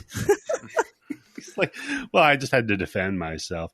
So then he's asking, like, oh, he's like, look, I got to find Maya. Where the fuck is she? Just he's freaking out on this entire situation. He's not really freaking out because he's using that stylized, even tone dialogue. Yeah. Okay. I should say his words are him freaking out about it, but you're right. The tone of it is very even. This entire scenario, and it's so funny. It's is this very where good. one of them guy goes, "This is going to be the most fucked up day in mankind"? Yeah, he's like, the way he says it so, too, yeah. it really does sound like it's from the 1930s or 40s. Like you said, he's like, this is the most fucked up day in human history. So then he's like, oh, by the way, I'm just, because I saw the car outside, Maya's car, so that's why I'm here. I'm going to figure out where she's at. So you're like, okay, makes sense, right? So he goes, oh, by the way, I've got something in my car I want to show you guys. So he takes them out to the car, shows It's them. a cop he kidnapped and tied up to find out some information. No. Shows them that presumably it's Ben, Maya's boyfriend, dead, right? So they're looking over like, huh. Well, okay, I guess, we've been having a rough time of it, all of us. Hey, why don't we go in and get We're some... all guilty, right? We got some blood on our hands today. Yeah. Why don't we go in, we'll have a cocktail. Yeah. Would you like cocktails? It's like also, again, like the 1940s. Everybody fucking drinks like a fish. And then there's just this great moment of the two guys sitting on the couch. And she sets down a bowl of pretzels in between them. And they both reach for it at the same time. They stop and they're like, oh, shoot, sorry. I don't mean to be rude. They're covered in blood. Like, it's fucking great. And then one just kind of reaches over and grabs the pretzel. And she sits down in between them. And it's just very... I don't know. It's done so well. The tension in the scene of them just sitting there kind of staring a little bit into nothing and trying to have some sort of a conversation while all this shit is taking place. And, you got to hand it to the guy, the main actor, the guy that's in You're Next. Because he plays all three of these very different in tone segments of the movie. Yes. Perfectly. Yeah, AJ Bowen. I wish he had done more. Like, he's a good actor, but it's like, I don't know if it's the movies he was just in were never like big hits or anything, but he never really did much, like anything huge. That's like I was just talking with my wife about Nathan Bissell, the guy that played Leslie Vernon. Mm-hmm. That guy is so fucking good in that movie, and he did like nothing after that. Like, how? I don't know. It drives me insane. I don't know, maybe one of those roles that Chris Pratt's taken. They could have thrown to him. It makes you look at like the bland fucking nobody, everybody looks the same, good looking actors who are just fine. They do the job. Like, I'm sorry, but Keanu Reeves, terrible fucking actor. Terrible actor. But he's a cool guy. He's got a good presence on the screen. Yeah, he does one role well. How many people could have had their big break and gotten the recognition that they deserved? Well, it's not like Keanu Reeves is doing fucking a Shakespeare movie or something like that. Boy, he tried to. He was in a Shakespeare movie. I was going to say, don't tell me he did a Shakespeare movie. He did do a Shakespeare movie. He did. No, they're bringing him back for Constantine too, and I'm like, that's about appropriate. Is he going to smoke cigarettes in this one? He's not allowed. Well, he can't. He can. That's why he wasn't smoking, right? Constantine has to smoke. That's literally part of his character. Yeah. Wow. You know what? I'm just going to say a little rant because we're in part 2 now. Okay. I've noticed something very strange because I watch a lot of Korean TV shows and movies, and my wife watches a lot of the variety shows now. And not really on the variety shows, but on a lot of the TV shows and the movies, people are smoking like crazy now. And they're showing the cigarettes. Huh. Weird. The Marlboros, the Camels, and all that. And I'm wondering, it's like, I know they can't advertise over here since like the 70s, I think was the last time they could advertise on TV or anything like that. And then like what, in the 80s and the 90s, they couldn't advertise anything at all. And I'm wondering, is it like Asian markets are open to it? Because Asian is a huge market for cigarettes. And that's how they're going to be getting around it. Because they can't, maybe they can't do commercials over there, but they're doing product placement. Because it is really like every single show, there's at least 2 or 3 people, and sometimes main characters who are smoking cigarettes. And like points where like there's just scenes of them smoking a cigarette. That's interesting. Surprising, because well, at least in Japan, I know it's very stigmatized. Like smokers are like sectioned off from everybody else to an extreme way, and it's very considered like you're not supposed to do that. You're not ever supposed to smoke cigarettes, and if you do, you are trash. No, it's very, very weird. Because, I mean, the weird things that they have on Korean TVs, they will have somebody who's driving a Mercedes-Benz, all right? You'll see the Mercedes-Benz pull up. But they put a cover over the Mercedes-Benz emblem so you can't actually see that emblem. Or if somebody has a Cadillac, they put a cover over the Cadillac symbol on it and stuff like that. I'm like, all right, so they don't want to be giving that company. Maybe it's got something to do with they have their own fucking car company and they don't want to be advertising for somebody else. But I'm like, all right, come on, that's a little fucking obvious what the goddamn thing is. You're almost bringing more attention to it. So they're very aware of what they're doing with product placement and advertising on the shows and the movies. So they must be getting a pretty little penny from tobacco. I mean, is it specific brands of cigarettes? Or just Marlboros and Camels. That's crazy. Okay, yeah, that's definitely product placement then. Wow, that's weird, man. That makes sense. They've got to advertise. They can't do it in the States. It's new market. Yeah. It does make you 60% cooler. Well, Tim, there you go. You need to get into advertising. You can find loopholes all day. No. It's been like, what, 5, maybe 6 years since I've had my last cigarette. And yeah. every day I wake up and I'm thankful I don't have that bullshit cough from smoking cigarettes. It's just from smoking pot. No, and now you get into edibles. So there you go. Look at you.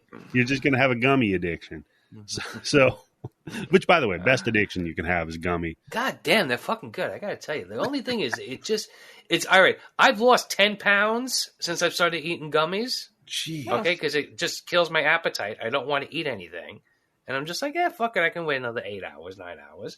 But this thing makes me my mouth so fucking dry. I can't. The last time I was like 16, 17, smoking pot the first time like 17 or 18, getting this fucking kind of dry mouth. Yeah. And it's not that you lose your appetite. You just don't have the drive to make food. Yeah, I don't want to get that. Well, I figured maybe the gummies would fill you up, so... That's why you're not hungry anymore. Well, you don't eat gummies. You usually have one. Yeah. These are the ones I have are like 100 milligrams. I don't know. I'm white bread. Candice just gets a bag of gummies and downs them all. I don't feel anything yet. Yeah. Then I'm on those 911 calls. Oh, yeah. I think I'm dying. The fucking cop that called 911. That is so fucking good. I listen to that like once a year. It's just, I think we're dead. I keep asking my wife. She keeps telling me to leave her alone. I think she's dead. What's the score in the hockey game? He literally just like all of a sudden just, oh shit, I have money on the hockey game. Yep. Hey, see, that's how hard that drive is, Candice. The gambling, man. Let me tell you. So yeah, it sounds awesome. All right. That's fun. Especially if you bet more money than you have, then it's even more fun. Oh yeah, that really sounds great. Yeah. You're just looking at your kids going, either we're going to Disney World or you're not going to college. Oh God. So then we flash back to Maya's husband, Louis, on the ground, right? Taped up to the chair with a knife next to him. He's struggling to get at it. And then Maya's boyfriend, Ben, pops in, Louis puts 2 and 2 together because he's asking where Maya is. He's like, oh, this is the guy that's been fucking my wife. It's like, hey, can you untie me, dude? Dude unties him. Then you hear a gunshot outside. So Ben's like, oh, fuck, I got to look at the gunshot. Dude gets up, gets the bat. Fucking Louis KOs his ass with this bat and then stalks him down to his van and just is beating him the entire time. We don't see that in this one. That we'll see that clip later right? But god damn. So yeah, then after this is when they're hanging out with the cocktails and the pretzels. So like, okay, well, God, I mean, this is tense, but at least we don't have to worry about more people coming here and throwing a wrench into this situation. Ding dong. This is maybe my favorite character. Oh, this is where I have in my notes. Tim has entered the movie. Oh, yeah. I'm going to say not quite yet because this is Laura. Oh, that's right. Yes. Yeah. Oh, that's right. Yes. He just opens the door and immediately Lewis is just like, oh, this bitch has got to die. Pops up and just beats her in the head with the tank, the metal tank, by the way, for his pesticide, and just bashes her fucking skull to bits. And then he's like, what? Hey, she was going for you. Yeah, she was going to kill you. She had a knife. They're like, no, that's a keychain. Looks down. It is a weird ass fucking key. What, she got a fucking angle for a fucking keychain? Yeah, she's got like a 90-degree fucking L angled ruler looking keychain. So that keychain doesn't even give back up as a weapon at night. Right. That shape. And this is when Clark is all like, "Don't worry, she might have been crazy, right, Anna?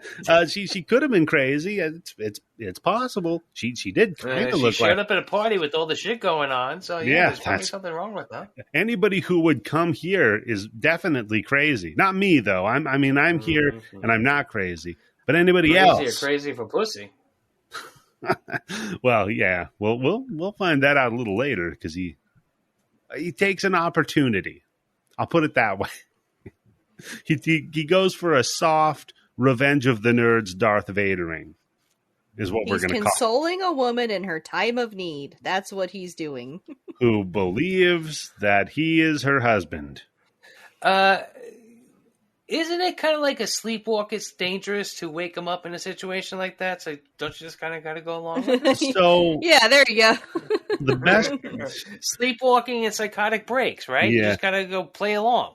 From the best research that I was able to find, when the signal happens, you're not supposed to wake them up. So that's what the studies show, Tim. Well, hey, you don't make the ruls. Look, I don't make the rule. You got to suck my dick. I find the loopholes. I just don't suck make the my rules. Dick. I don't make the rules. Yeah. I got to pretend to like it. Hey, wait a second. You're coming. I don't want to give you self-esteem issues. I'm nice. I'm a Wait a nice second. guy. You're not my husband. The cum came out of your balls, not the head of your penis. It's Jimmy Kimmel. Wait, did you just come on my feet instead of my mouth? Oh, God. Oh, God damn it. If you had a foot fetish and you had that would be a little better, right? Yeah. You're hitting the nuts and you're on the feet. Come on, man. You're just coming on your balls. Where that hole was, you're just coming on your balls. Just the hygiene of the whole thing. There's a reason why it's at the fucking tip of your dick, right? Yeah. Oh, what if it's like cumsicles? It's like stalactites, just built up because he hasn't taken a shower. It's a jizz-lagtite. Come balls that get stuck to the fucking base of your penis. Oh, God. It's got to peel you have a wet dream, you wake up, you have to peel your dick off of your balls like a fruit leather that's stuck together. Oh, it sounds like Velcro. So Candice's dad, just so you know, this is what your daughter likes to think about. It's a little podcast here. It's my little podcast. This is her little podcast. Anyhow, so yeah, he fucking kills Laura's ass, and then Tim, we get the next person ringing the doorbell. Who's the fucking best? You guys are completely right. They look out the door and they're like, "Oh shit!" It's what's his name? Jim Parsons. Jim Parsons. It's Jim Parsons. That's a real guy, right? The Jim Parsons Project. Isn't that? Who's Jim Parsons? Tim, That's you're going to know from this. that stupid fucking Big Bang show, right? Oh my God, you're right. It's Sheldon. Yes, it's Sheldon. Fuck. So Yeah, Sheldon. yeah, look, somebody beats the shit out of Sheldon. Someone beats the shit out of Sheldon. Finally. He punctuates it with finally. Oh, God. So, yeah, sex pest Sheldon shows up. Chef's kiss. I love this guy for real. Fucking guy. He's just. As soon as you see him through that peephole, you just know exactly what you're getting, right? Okay, There's and no doubt about what kind of character he's going to be. Okay. Because all you do is you see his physical attributes, right? Through the keyhole, or the door hole. So everybody on 3, the physical attribute that keys you into exactly who he's going to be. 1, 2, 3. Mustache.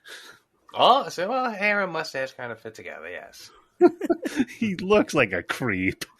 I mean, He looks like knockoff Justin Long, kind of.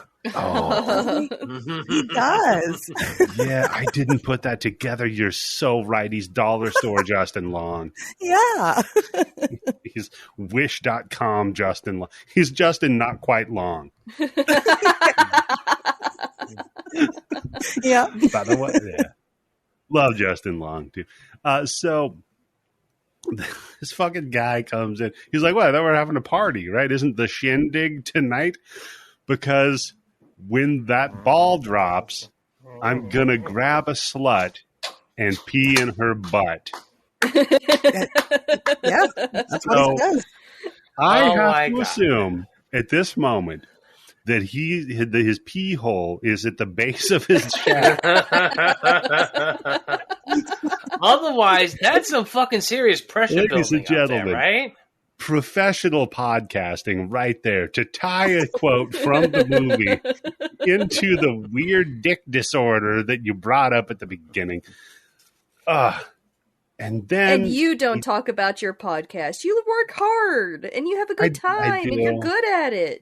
Well, thank you, Candice. You know what? I have a wonderful time doing it. And I'll even give you guys some credit from your fucking Knight Riders episode where you kiss each other's ass.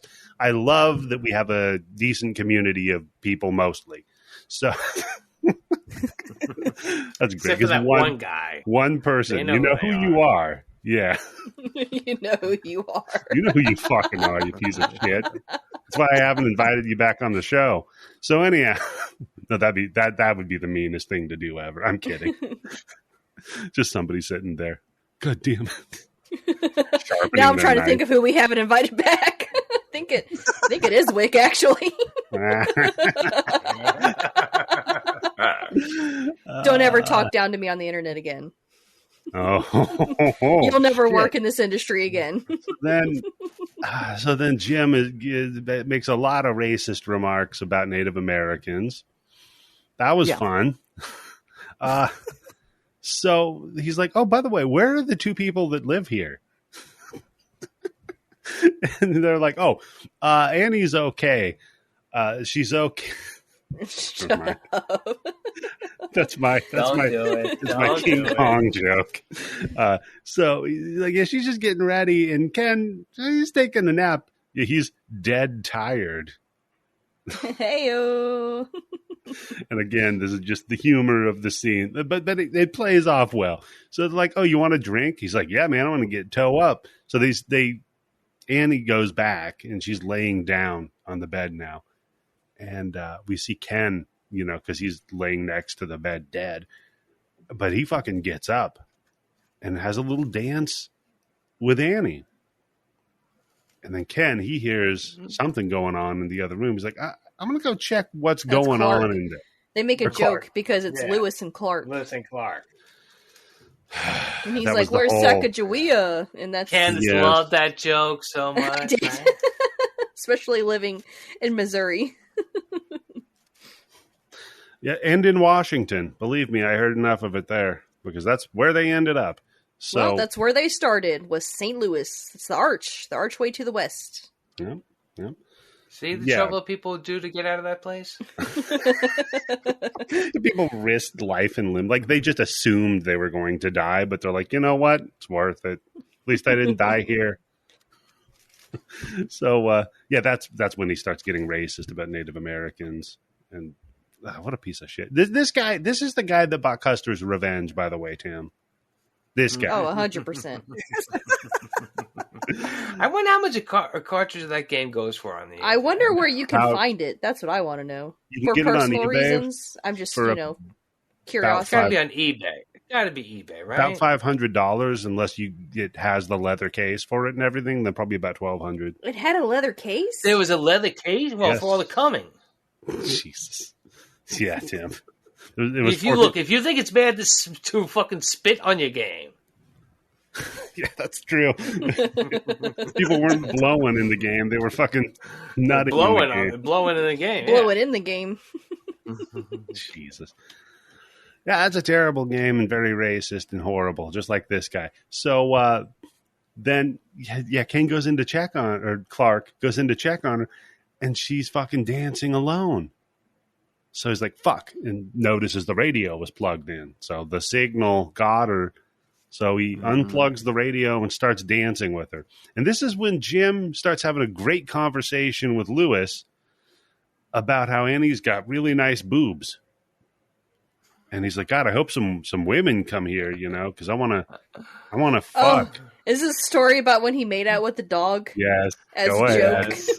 Yeah. I mean, who started that tradition of everybody kissing on New Year's? I mean, what am I going to do? I'm odd man out. I get a feeling this guy's always the odd man out. And I also get a feeling not the first time he's made out with a dog. So he says, hey, that poor dog. As a joke, I picked up the dog and kissed it at New Year's, But then I just thought about it. I just made out with a dog. And Lewis is like trying. Might as well go all the way. Oh. Might as well, Tim. Might as well. So this is when dogs can't say no. That's rough means rough, I guess. I don't know. I thought you say she likes it rough. Yeah. You said you like it rough. I didn't know. No. Tim, you know what they say, though. If you lie with dogs, you get fleas. So Jim... Or crabs. He's talking, and Lewis starts flipping out and twitching and stuff and looks over at Jim, and Jim turns into Ben. And he's like, look, man, you're nuts. He starts talking with Ben's voice about Lewis's situation. He's like, look, man, you're fucking nuts. Maya, she's gone. And she left. By the way, everybody in town's been fucking her. Hell, I bet this Jim loser probably got a piece. And so did the milkman. And I'm like, that's interesting. This is, 2006, 2007. They're talking about the milkman. Mm-hmm. He's just throwing all different shit from different eras. Like is it flat screen TVs, fucking CD Walkmans, milkman references. Yeah. I think people still make the reference of the milkman, but I think the new generation doesn't know what the fuck they're talking about. They just know. think it's the milk. They think it's FedEx man. Here we go. I bet these Zoomers think the milkman's the guy that stomps on the almonds, right, Tim? Oh yeah. Yeah. And they love their almonds. Or the oatmeal. Yeah, it's the Quaker oat guy. They think he's the milk. Oat milk. Yeah, that was the joke, Tim. The joke was oat milk. See, Tim, that joke would kill for Tim. So then, Lewis he's like starting to freak out, starting to tweak out on it. Gets up, grabs his glass, and just fucking domes him with a glass to the back of the head. He's like, where the fuck is Maya? It's like, I don't know what the fuck you're talking about, dude. And just stomps Jim to death, and I stood up and applauded. I did. The hero of our movie, ladies and gentlemen. Thank God. You Lewis. just need him in small doses, right? That's it. No, we have the. Came in, he shone brightly, and he burned out just as quickly. We all have those friends that we can only take in small doses. It's like, I don't love you. It's not that I don't love you. It's that you're a lot. You're a bit much. Yeah. It would be like taking that character and making him into the hero and making him go the entire length of the movie would be a lot like chairman of the board. or the past. Literally, the sex past. Oh, Tim, there's your movie, buddy. The sex past. Is this where I say that I actually like The Pest? I like that movie. What? My wife did because she had a crush on John Leguizamo. I mean, that's not a bad person to have a crush on. That's understandable. If you have a crush on them, you're going to like whatever piece of shit fucking movie they're in. But Candice, what's your excuse? I haven't seen it since I was, like, when it first came out, so... Oh, look at the backtracking now. Okay. Yeah. Mm-hmm. But I Candice, remember like liking that it. The part where he's, like, shitting next to the deer, and he's like, I can't concentrate when I'm being watched. I thought that was really funny. Oh, wow. Okay. Hey, I thought Making your dad proud, Candice. I thought Super Troopers was funny, and Tim, you have a problem with that. So I had such a sweet moment with my dad because we was talking about if I still go and see movies, because that was something we did like twice a month. We'd go to the movie theater and just watch whatever action, sci-fi, or horror movie was out. Mhm. And he's like, it was always difficult because you would always be surly teenager. And it'd be like, how was school? He's like, yeah, it's fine. You know, but after the movie is when I would start talking, because we would start talking about movies. Oh, And that was look the at that. thing. That was the thing that would get me to no. open up was movies. That's when you would get me talking. Candice, And I'm I was not like, your dad. aw. And then that's when he stopped taking you to movies. Candice, I'm not your dad. Okay, Thank God.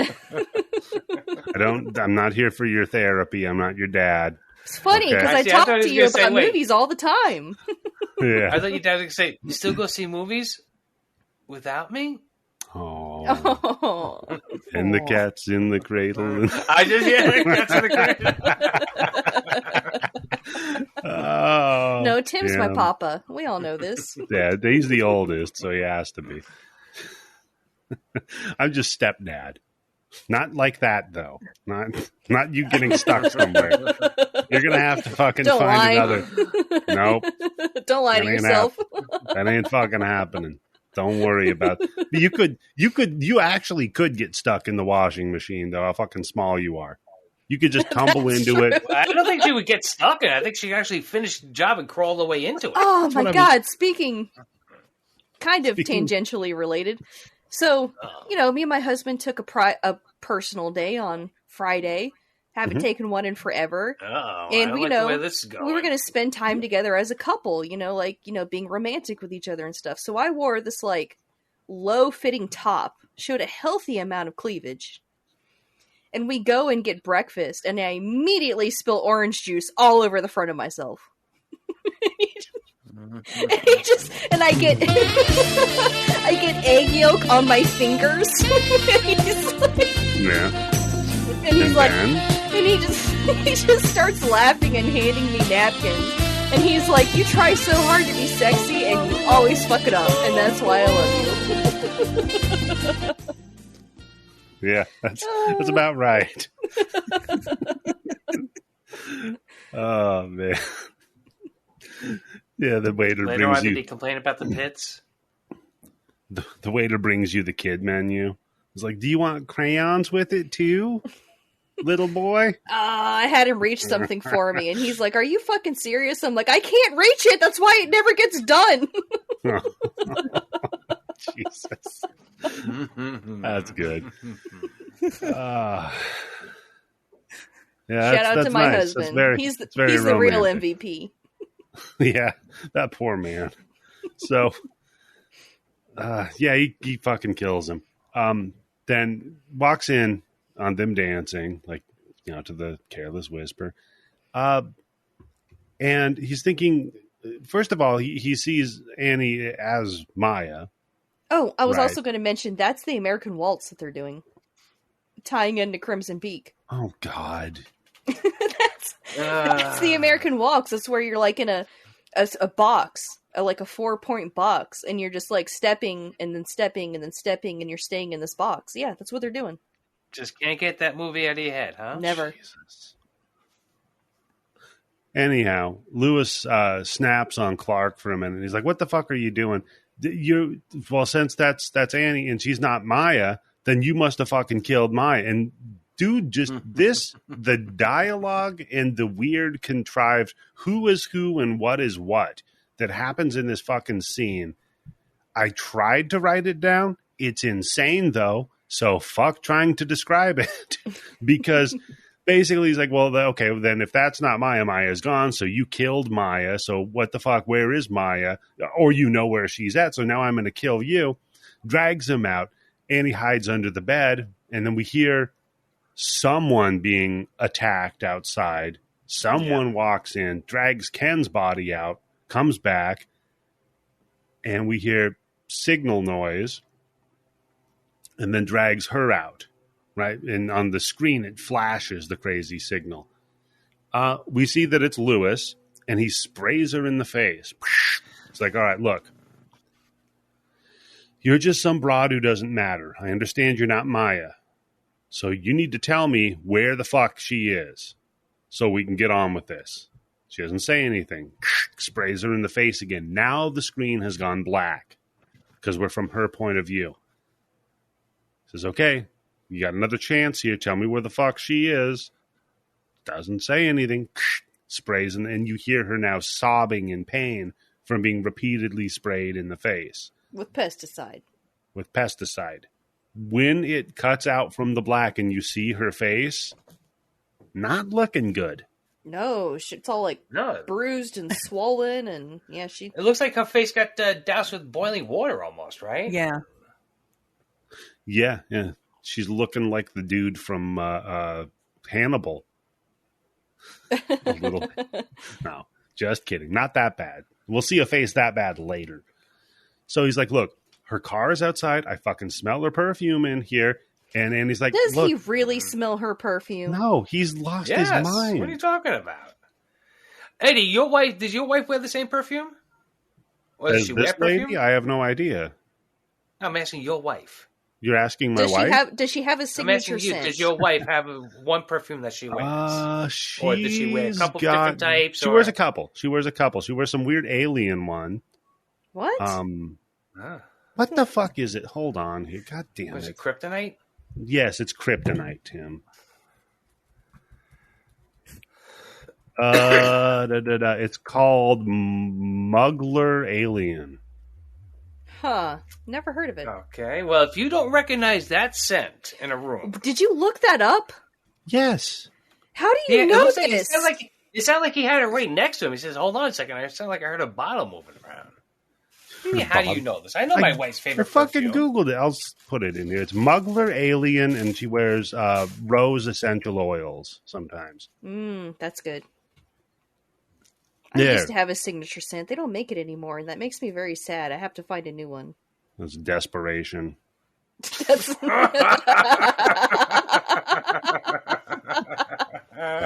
No.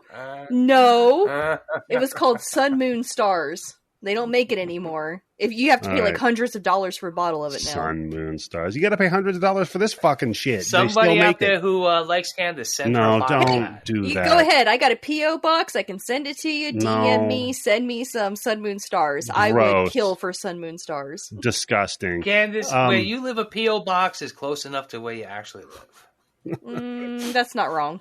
It's not that much of a it's not that much of a distance. All they have to do is go to the one diner and be like, "Where's the weird bride?" And then they're just going to be like, "Oh, Candice." They're going to say, "Where's that short Where's orange tits? Where's that short Chinese looking woman?" Oh, with the red hair. Yeah, with the red hair. Yeah. You're not an Asian woman with red hair? Where's a woman that won't shut up about a podcast and they're like there? What about you, Asherz? Do you have a signature scent? No, I don't.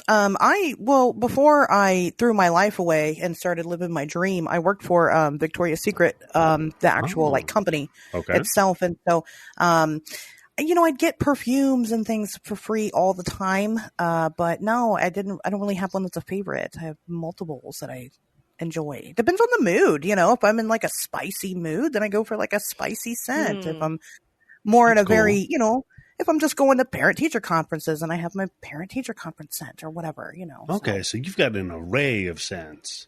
An array, yeah. You're like a scent chameleon. Pretty much, It's yeah. good. I like that. I'm like your perception of me is different depending on the scent. They say That's very clever. That's good. Okay. So if you're in the middle of the apocalypse and you're like, say, bludgeoning people to death, what scent are you going to go with on that? I'm probably going to go with the spicy, which for me is Victoria's Secret's Wicked. Right? So. Victoria's Secret what? Victoria's Secret's Wicked. Wicked. Ooh, Oh, perfect. It's in the title. Perfect. Yeah. Tim, yours is of course weed. So Yeah. Yep, there you go. I wear Eddie's is cool unwashed water. balls. No, I wash my balls because I still have Manscaped products. Thank you. I No, do too. I just wear, used them today. Yeah, they are good products, but fuck the company. No, I wear cool water cologne like Snoop. The cool water cologne. Yeah, no, it smells good on me. I don't know why. It's lovely. So I stick with the Old Oh, Spice man. in the canoe. Old Spice I had a is good. boyfriend who would wear like Armani, and that was Ugh. that was good. Now every time What I a smell douche. it, I think of him. What a douche. So, I'll do Aqua Velva too. Back when I was shaving more, I'd do Aqua Velva. That's nice. Because women are always Oh like, my man, god, that reminds are you, me like of my 80 dad. Years old? Yeah, No, 'cause exactly. the women. Yeah, that's what I meant. Yep. It's that And and then- Old Spice reminds you Yep. of that crazy, creepy uncle that you didn't. Reminds you of your dad, and then you're in, baby. Let me tell you. Ugh. Asher's knows. Oh, I love it. You know what? I love life sometimes. So yeah, Hey, then life is good, man. Life is great. It is. So then Annie starts mistaking Lewis for her father, and again, or not her father. We're getting on the dad talk for Now her I husband. think you have Father. an issue. You know what I do? I have a lot of them. They're solved by younger women, though, so it's fine. Ew. My wife's younger. My wife's enough, appropriately younger. It's half your age plus 7. So Oh, then man, the cashier at Walmart said I did not look 37. he said, Actually "You're said that my 47." husband, who's younger than me, looks older than me. Hey, is that your dad?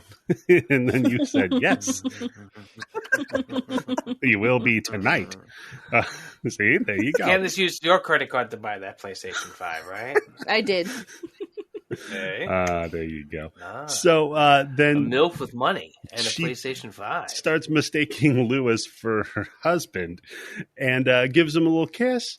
And then he's like, oh, okay, cool. Here, open your mouth. And then sprays her in the fucking mouth.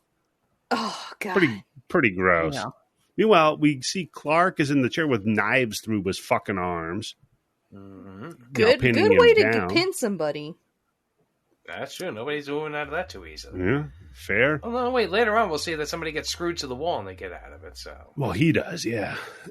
But then he wheels Clark over in front of the TV. He's like, look, man, the signal is cool. It's your friend. It's going to tell you what to do. Don't worry about it even. Clark locks in on it. you think the signal is supposed to be Fox News? Yeah. There's literally, I think, Republican bent horror movie that came out that's about fake news. I got to find the title of it again because Oh, it would man. be hilarious to look at this piece of shit. God. Yeah. So anyhow, Clark locks in on it and he's like, oh, okay, no, it's cool. You had to kill all those people. And he's like, yeah, okay, well, where is Maya? Oh, she's going to Terminal 13. And he's like, look, see how easy that was, man? And then, dunk, Lewis gets El Kabonged from behind. From Ben. And now we enter Chapter 3, where things get really fucking bonkers. This is when you see, Escape from Terminus. Yeah, Escape from Terminus. Escape from Terminus. Yeah, because their town is called Terminus. And a paranoid guy also floated the theory that it's impossible to escape Terminus. Right? It won't let you. Which is bizarre. But we'll get to that. So we see, that this is when Lewis beat the shit out of Ben, drug him out to the van, and the scene where he gets knocked out, by the way, God, where his this head guy is... this guy gets hit in the head by a baseball bat so many fucking times. Like, how is 3-4 he times. not just eating out of a straw? Just like a total vegetable. Yeah, he's eating out of a straw. He's pissing out of his balls. He's done. It's fucked up. His straw's got the hole like 2 inches away from his lip. Oh, yeah. There was somebody talking about having stoma sex on the internet. I got to look into that. What the fuck is that? Oh my What's a God. stoma? Yeah. So you know the people that have the fun little cancer kazoos that they hold up to their throat and talk like that because they got the hole? Oh my God. Did you just call it a fun little cancer kazoo? Yeah. It vibrates their vocal cords for them so they can talk. Oh no. Well, the hole is called a stoma. Okay. So are they using it as a vibrator or something? No, they're fucking No, the they're hole in the they're throat. fucking Tim. that hole. Yeah, they found the fourth hole. No, The- no, Tim, don't worry. Somebody was just talking about it on the internet. I'm The sure mythical fourth hole. I'm sure it hasn't actually happened. So, Oh my God.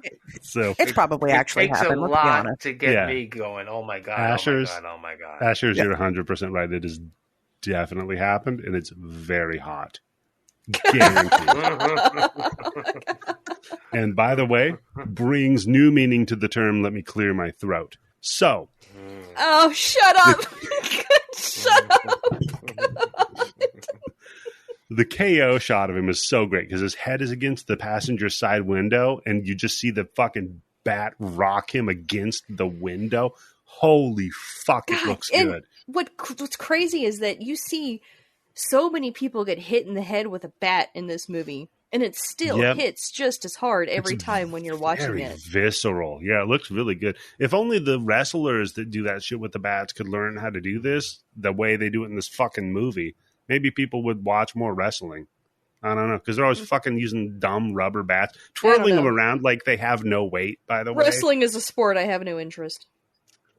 Is No. it they have no weight or that they're so strong? Wrestling it looks is- like it has no weight. Is theater. It's I'm not a sport. kidding. I know.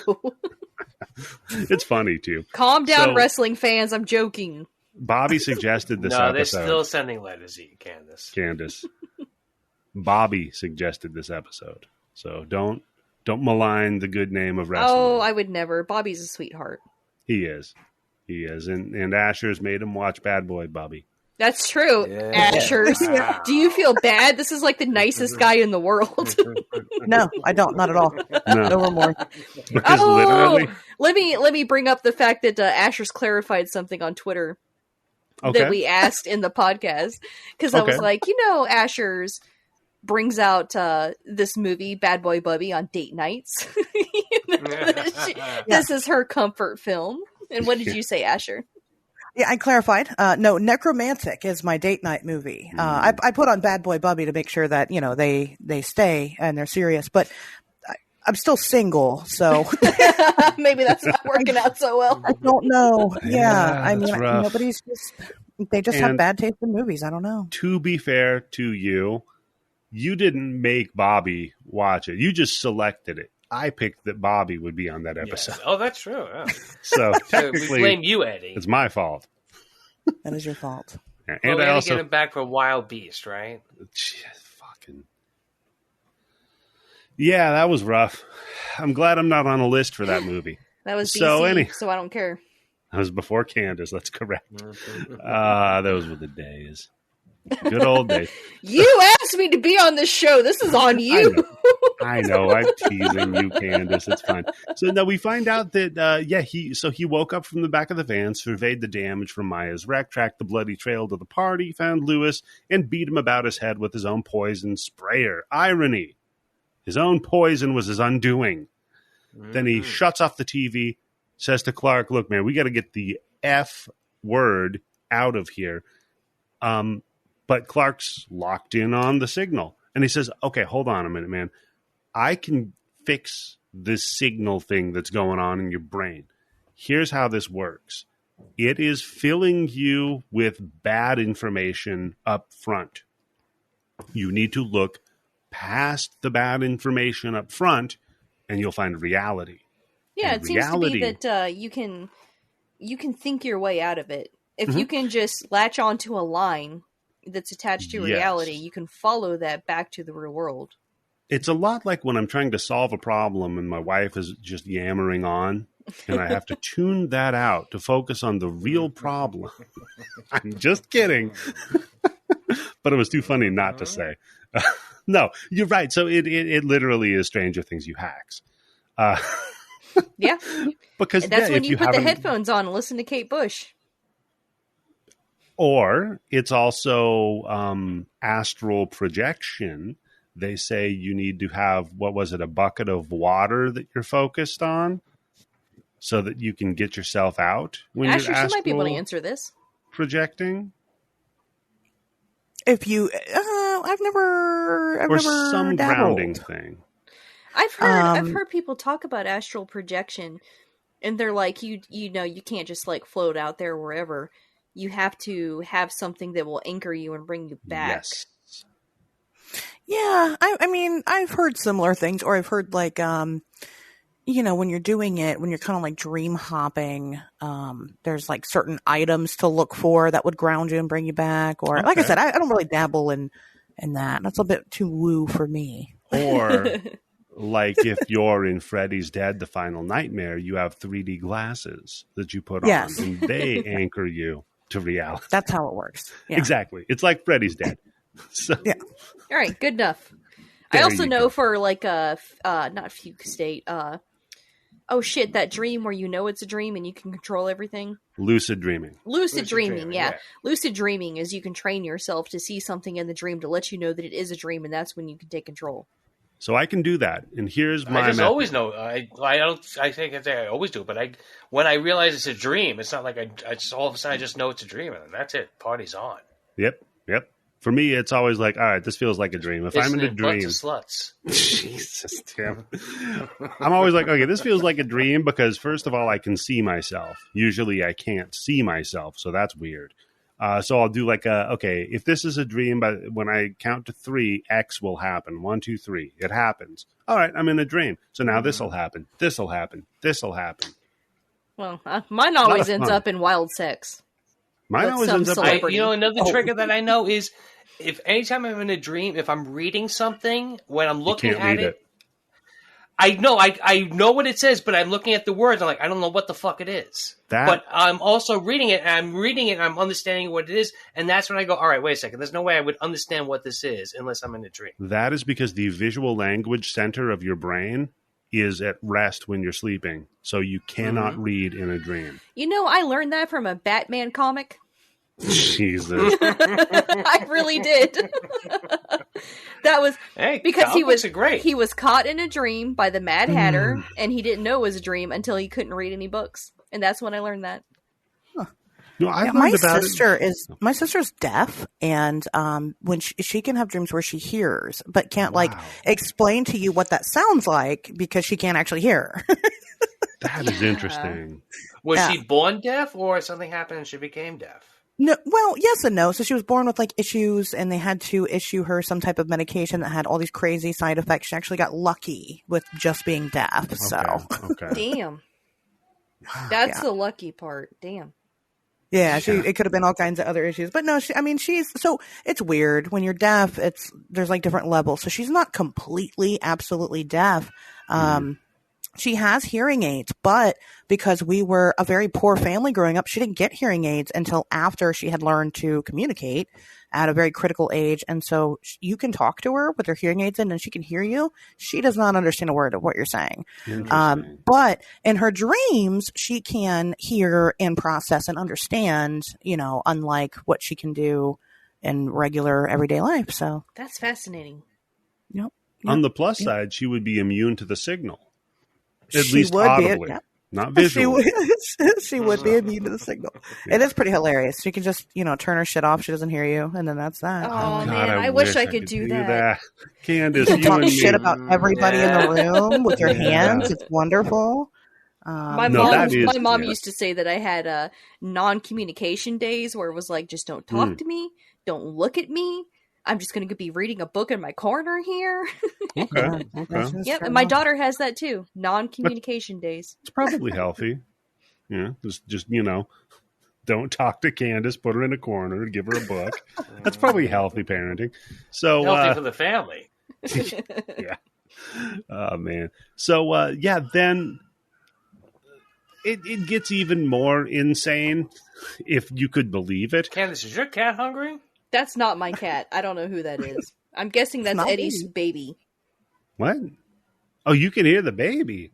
Yeah, we can. Oh, hold on. It's your Hold on. baby? No, Yeah. Hold on. She's in the cage. I got to just go. Oh my god! Sounds like a hungry cat or a cat in heat. It's not me. Go give her a chew toy. She'll be fine.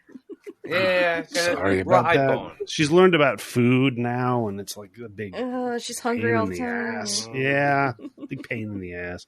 So anyhow, Sneaky. so they're like, look, we got to get the fuck out of here, and we're going to go find Maya. Tells, Terminal 13 was where Maya was. So, but that guy's dead now. So he's talking with Ben, and Ben's like, all right, look, we're going to, get the hell out of here, but I need to find Maya. So, okay, great. Problem.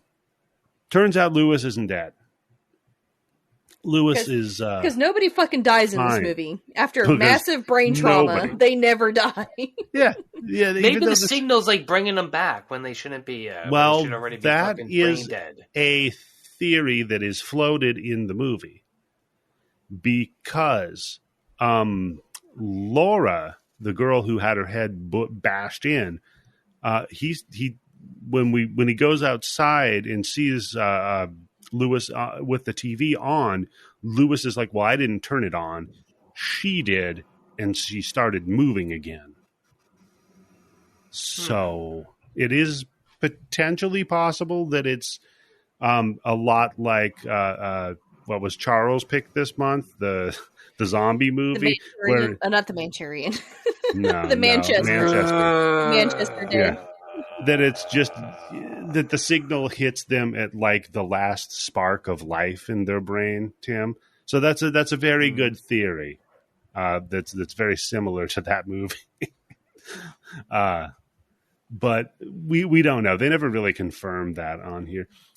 So yeah, they he says, all right, so here's what I'm going to do. We need to get out of here. I'm going to take the knife out of your arm. And this is going to be fine. You're going to be okay with it. He rips that knife out of his fucking arm. Dude's freaking out because clearly it's painful. Lewis is back up, chases Ben and Clark out of there to a storage area. Then they're like, fuck, we need to figure out where Maya went. And he's like, well, why don't you ask that guy? And it's Rod's head on the ground. And he's like, God, well, this part. I don't think I could talk to him. That's a head on the ground. And he's like, yes, but you don't understand. See, I watched this movie about zombies in Manchester. It's not actually in Manchester, but what we could do is we could stimulate the frontal cortex of his brain through holes that I drill in it and hook up electrodes, and that'll give him enough just language to communicate to us. And Ben's like, okay, Sure, why not? You play with the head over there. I'm going to be over here. Which is fucking great, right? Yeah, he plays along with it. He does the Tim Yobo. He does the Yobo. Yeah, play along with the madness. But you know what? It fucking works because he hooks it up. Of course it does. In his head, he's talking to the guy, and he's like, hey, Rod, what's up, man? He's like, just a head on the ground. What are you going to do? It's like, yeah, no, I feel you, buddy. So, hey, I need to know where Maya is at. And he's like, yeah, it'd be nice to get a cigarette. You know what I mean? And then Tim Yobo's like, hey, I saw this in a lot of Korean cinema lately. I wonder if there's a big marketing thing going on.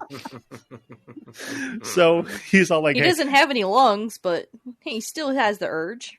He also, the lack of lungs isn't stopping him from talking, Candice. That's a good point. Yeah.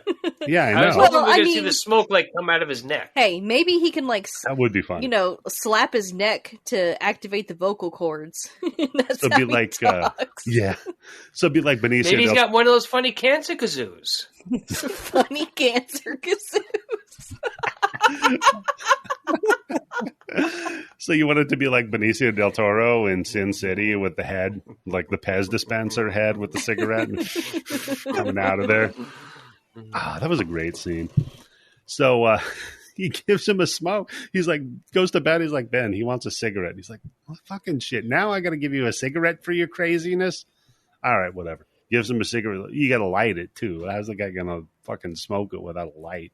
It's like, God damn it. So he lights the cigarette, gives it to the head. Light the cigarette himself. It's like it's like if you've ever seen the movie The Last Unicorn. There's the skeleton that demands wine. The last unicorn. Hey, ask your wife. She loves it too. I've talked to her about it. Skeleton that demands wine, drinks it, and it falls out of his rib cage. Yeah, exactly. It's like, you don't have a stomach. You don't have a tongue. He's like, but I remember. Yes. Yep, that's true. So yeah, he takes a drag off the cigarette and he's like... That's what the entity said, too. I remember pussy. Oh, Tim, you should be glad that I got to yell pussy during the AL Cats interview. Yep. Nice. I did. I worked it in. She worked in the pussy with Mr. Katz. So, hey, pussy cats, hey, you should have said something about that, right? Oh, no. Damn, you're right. Damn it, next time. He did say he would come the back. First person ever. He was like, oh, I totally want to be on the show again. Yeah. Super nice guy. I cannot get over how nice he was. Yeah. You're not used to that. Usually people are assholes. Usually people just give me things and... Shut the fuck up. Like a cigarette for your decapitated head. He's like, hey, did you want to come to LA? And I was like, yeah. And he goes, okay, I'll give you tickets. Yeah. You're not a redhead, are you? No. I am. Now. Fuck. Well, maybe talk to Wick. He'll fly you out somewhere. So he's like, all right, where's the girl? Oh, yeah, she's Terminal 13. She said she was going to meet somebody there. Oh, and by the way, nobody can leave Terminus. Dun, dun, dun. So Ben is like, look, man, you're talking to a head right now. Now listen. And he explains to him the getting past the noise in your head for the real world. So Lewis, from outside the door, he's been trying to bang his way in. He's like, hey, guys, I found a sledgehammer. Now, I'm going to go ahead and bust the door in real quick. So... Clark, you might want to be on my team when I do that. How about that? So Ben grabs a Sawzall and Clark grabs a drill. I've never seen a drill that loads screws into it for it, but cool. Down with that. So yeah, he bangs a hole into it. Lewis reaches his arm in, and then motherfucker screws his arm to the door, which Lewis then rips his hand out through the screw holes, and Ben turns over to Clark and is like, hey, do you have a car? He's like, yeah, I do. So cut to them driving off. It's road trip time. And Clark is ranting about signals disrupting neural systems, and he's literally making a hat out of tinfoil and putting it on his head while he's driving.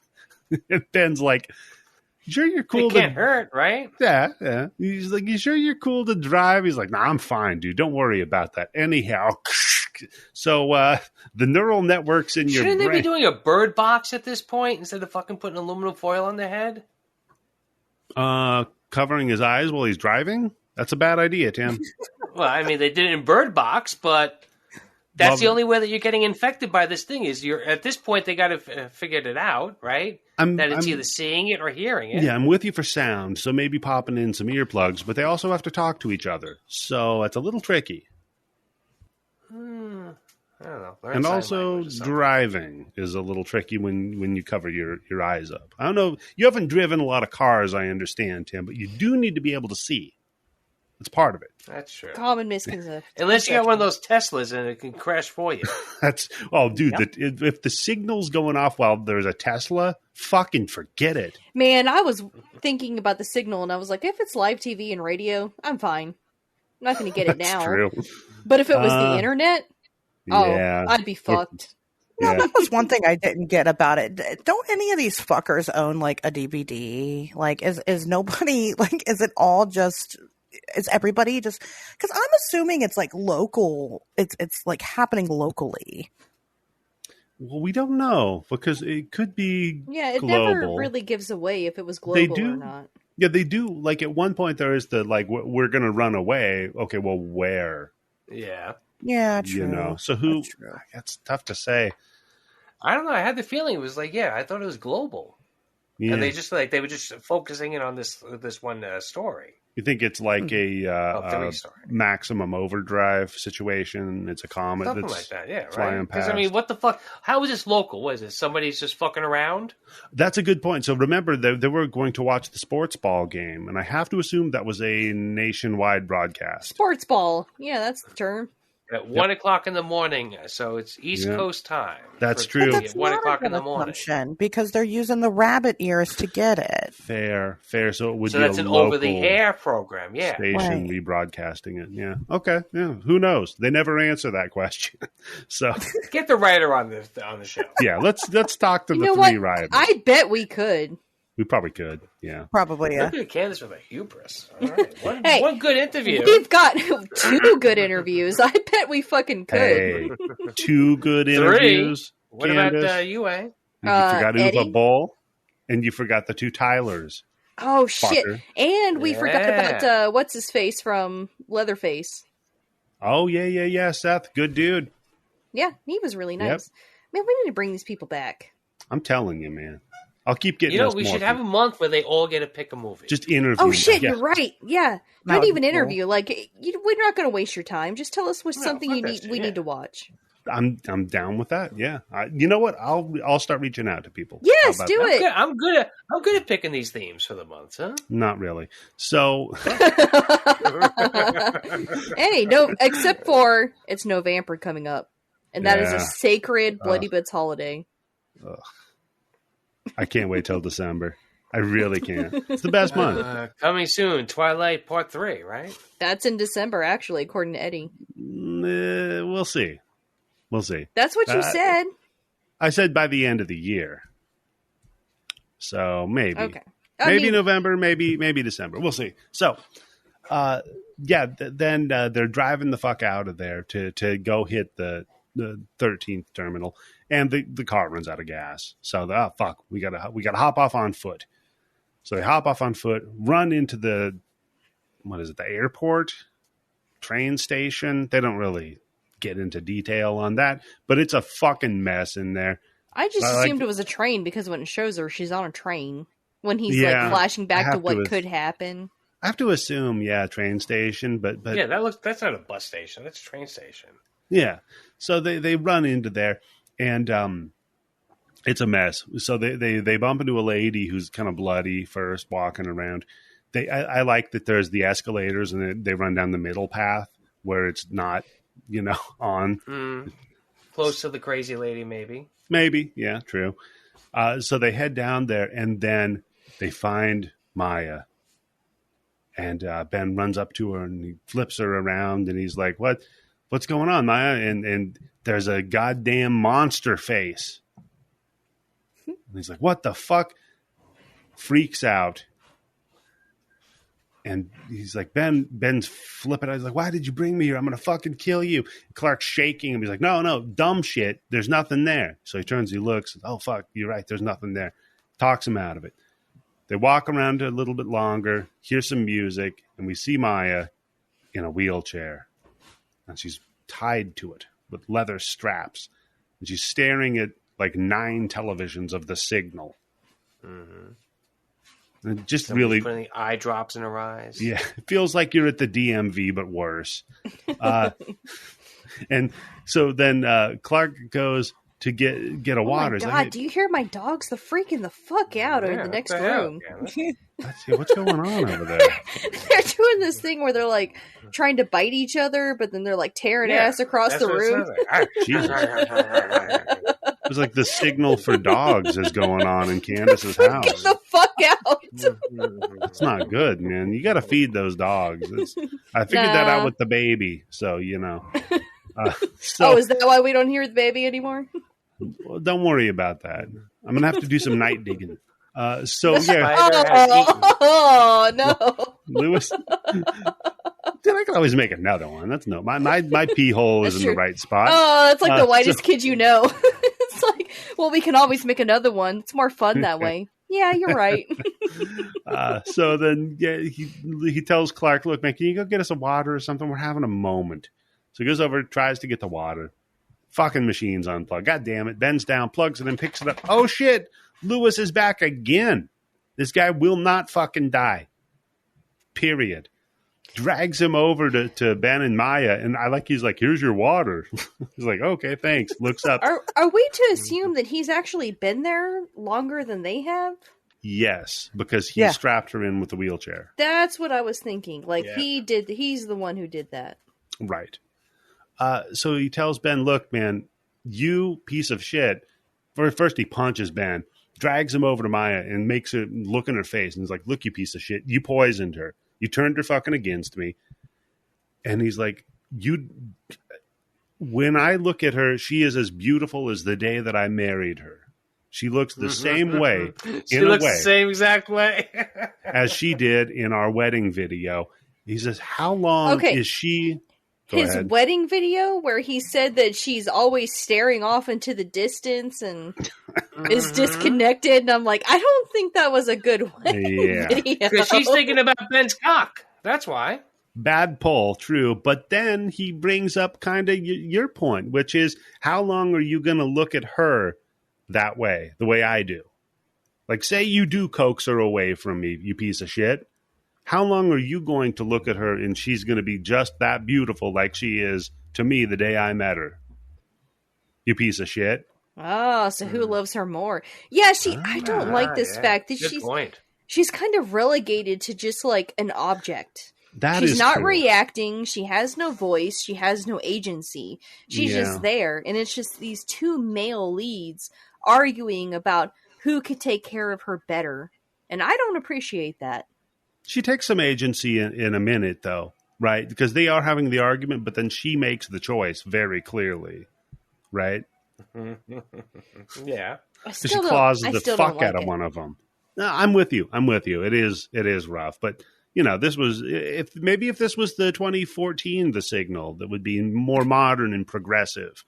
Maybe it would be not quite as bad, but this was 2007. We should do that movie next week. No, so I have to watch fucking Halloween Ends before next week so I can moderate a debate. Hey! Oh, that's right. But did you see Halloween Kills? Yeah, I did. I did. No, because you have to see all three of these. Eddie, I don't think you've ever said, what do you think about Halloween Kills? It's like a normal movie. Yeah, I was kind of like, good kills were good. I'm fine. I'm good. It was just like a normal. It's a good Friday the 13th movie. Yeah. I really like Halloween Kills. I think I call it the Michael Myers mixtape. It's just like the Michael Myers greatest hits. Okay. There's some great kills in it. Yeah. And I really appreciate that. That's fair. No, I moderated that debate. Of course I watched it. I don't know. You never said anything. No, I'm a professional. He's a moderator, yeah, the moderator doesn't share their opinion, Candice. They need to be informed about the subject matter. Outside of context, I figured you would have shared your opinion because I just assume everybody's as opinionated of an asshole as I am. No, some of us are professionals, Candice. So that's how we get those high quality guests on. Yeah. So we get the high quality guests because of my professionalism. That's why we have all these sponsors. How did we get AL Cats? Don't worry about it. Somebody owed me a favor. Oh God, who did you blow? No. Oh, are you? That's where your mind goes. By the way, are you kidding? Somebody blew me. That was Jimmy Kimmel. That's how I knew about the dick thing. There we go. I blew half of the Man Show is what happened. I blew half of the Man Show. Well, because he was one of the hosts, right? And then that was funny because then those two left, Carolla and Kimmel, and then it was Doug Stanhope, who is funny, and fucking Joe Rogan.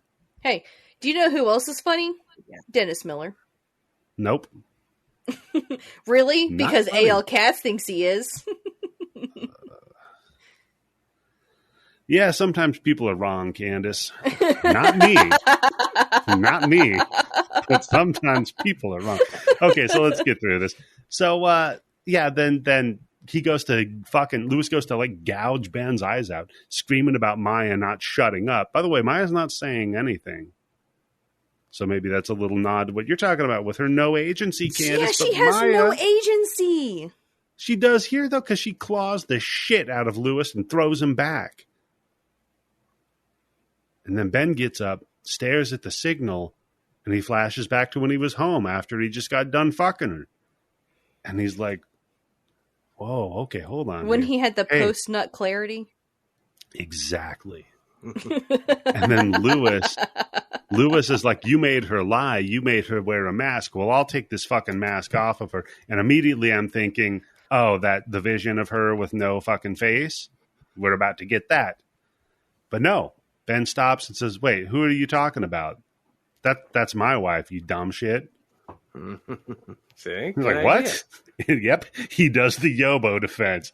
He's like, no, dummy, that's my wife. Who do you think you are? Oh, wait a minute. You think you're Lewis? You're not fucking Lewis. I'm Lewis, you dumb shit. So if I'm Lewis and that's my wife, who are you? Blows his fucking mind. Yeah.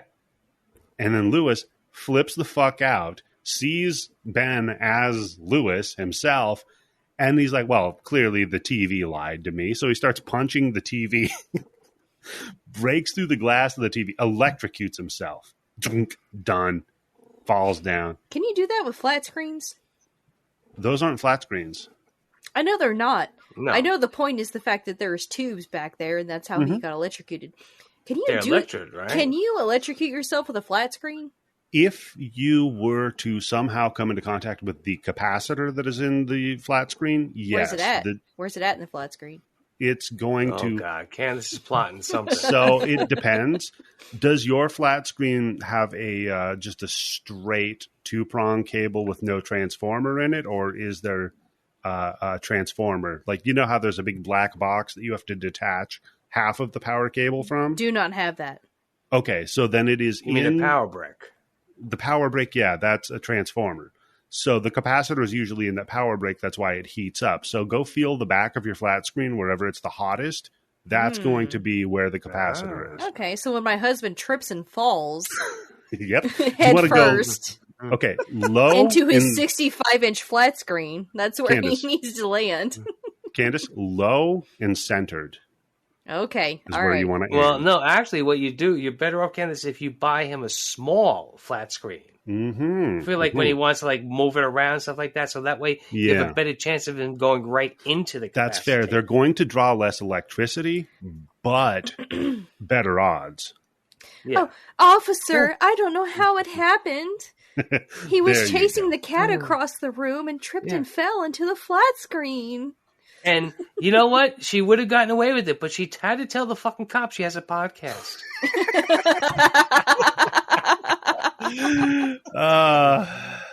Yeah, Somehow that would do his you muscles were paralyzed because of the tetrodotoxin. Yeah, by the way, don't look in our fish tank. Then he kills himself with the electrocution, just dead. Ben goes over to Maya. He's talking to her, but his communication's very muted, right? He gets her loose, wakes Clark up, and the three of them leave. They go wash off. They part ways with Clark. I like that Clark lived. Yeah. I love Clark. Clark was a good character, you know? I mean, Good guy. again, the signal only made him more paranoid. It heightened that part of him. He wasn't violent unnecessarily. He was a very good character. Totally. So they wash off, get some new duds, fuck in the clothing store. Sure, that happens a lot. No, it was a hallucination. They're still in the terminal, and Maya's still twitching and rocking. And then Ben puts the headphones on her. She cries for a second out of one eye, closes her eyes, credits.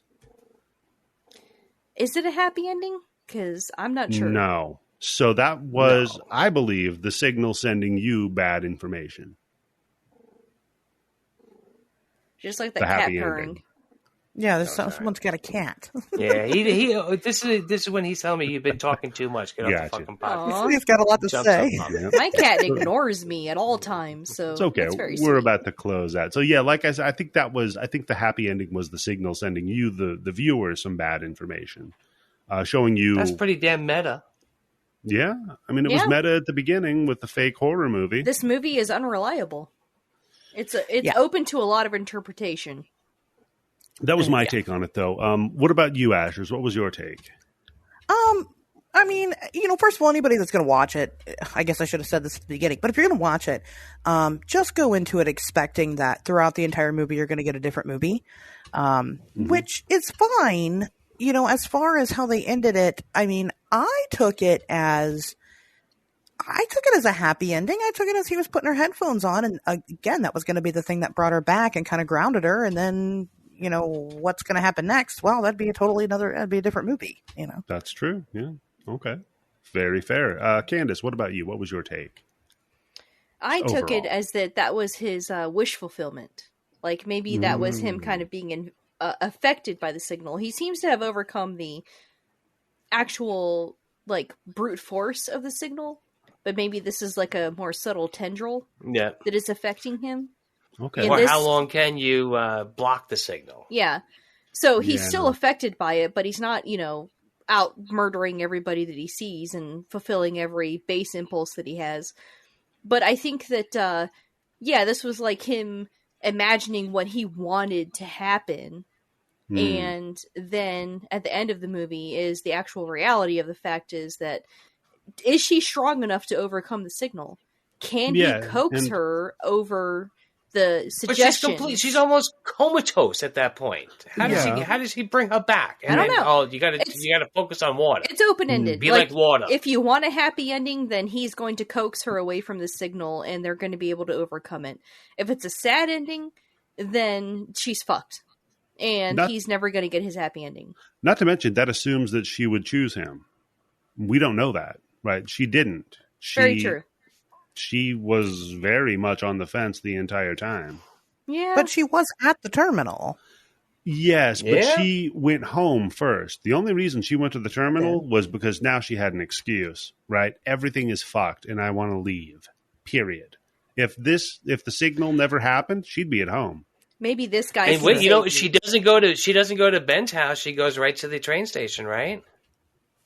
Yeah, fair, but he said he was going to meet her there. That's true, but I mean, the shit's hitting the fan, so... Yeah. So, okay, Tim, what about you, buddy? What's your take?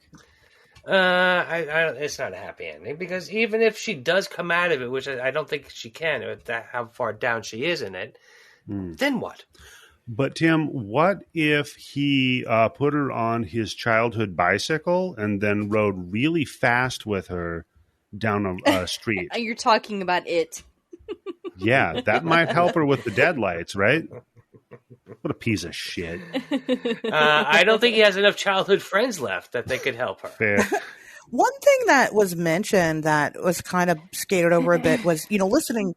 Clark, of all people, somehow kind of seems to get what's going on. Yeah, and sort of. He mentions repeatedly that this is like something that it's not just like a momentary like lapse in judgment, like this affects your entire brain. He calls it cancerous. He uses so like maybe that was just kind of a subtle nod to the fact that like she is too far gone and her brain is now scrambled. Yeah, maybe, but he also put on a tinfoil hat, which he did. Is usually Literally. That's to say, Usually that's to say, like, okay, you can't really trust this guy. But you're right. Yeah, but if people are watching that TV signal for, like, what, maybe a minute, and they going fucking crazy, they going nuts. Yeah. She's been trapped in a fucking wheelchair, stuck watching that thing for at least what? I'm under the impression for however long the time difference was for the boyfriend to get there, the husband to get there before Ben shows up. Yeah. And not watching 9 of them, too, Tim. That's a lot. Mm-hmm. Yes. So she was getting. I gotta mention, I was looking at your link. People in there. Oh, go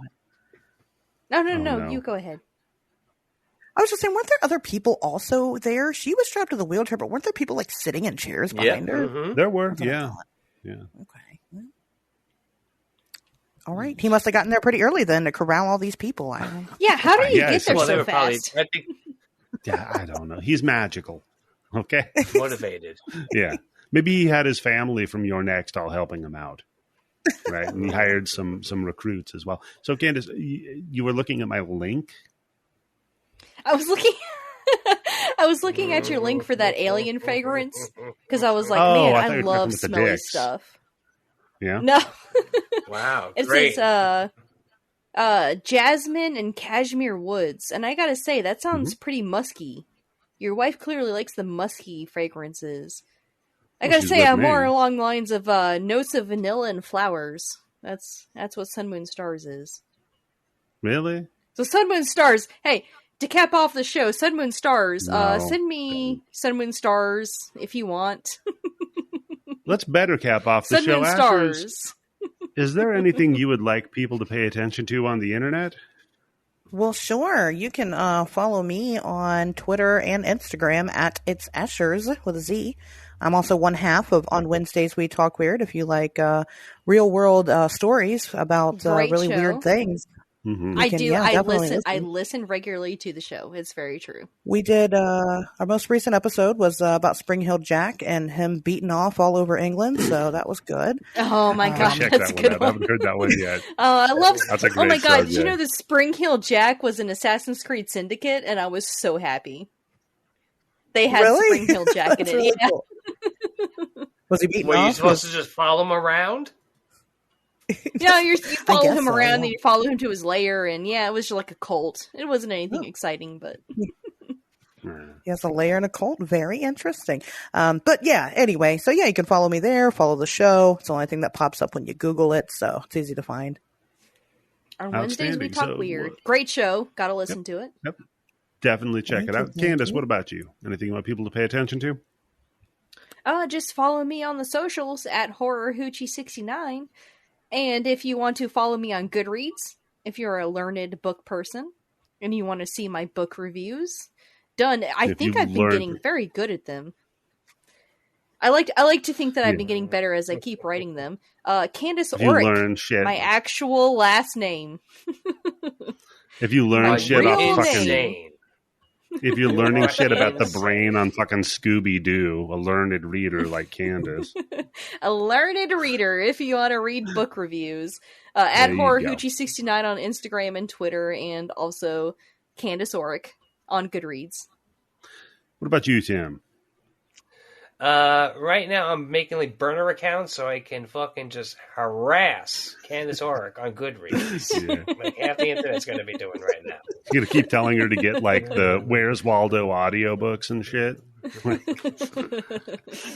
Okay, so Can yeah, you do some Bigfoot erotica? there you go. Ooh. It's always good. So I would say, yeah, pay attention to our Patreon, patreon.com/bloodybits, where we have access to the blood bank with this and over 3,200 other horror, cult, and extreme movies for you to watch, as well as our bonus episodes on the Patreon. We have a wonderful one where we discussed Barbarian, and we're going to have a very special bonus Halloween episode with Shane and Terry coming out very soon. Mm-hmm. So, Asherz, again, thank you so much for joining us, and thank you for your selection. I'll be the one to say thank you. I don't know if Bobby or Tim or Candice will. I enjoyed No, I am glad. I am glad that I saw Bad yep. Boy Bubby. it. It was good. It Yeah, was very I good. mean, it Tim, was something. Tim could I have done never thought I'd without, hear that in my lifetime. Tim could have done without all the motherfucking, which is ironic for a guy who No. doesn't. I preferred more motherfucking see- and less cat torture. You hear how he steps on my jokes? Sorry. Tim could have done with less motherfucking. Ironic for the guy who always shouts motherfucker. And ladies and gentlemen, this is how we end it.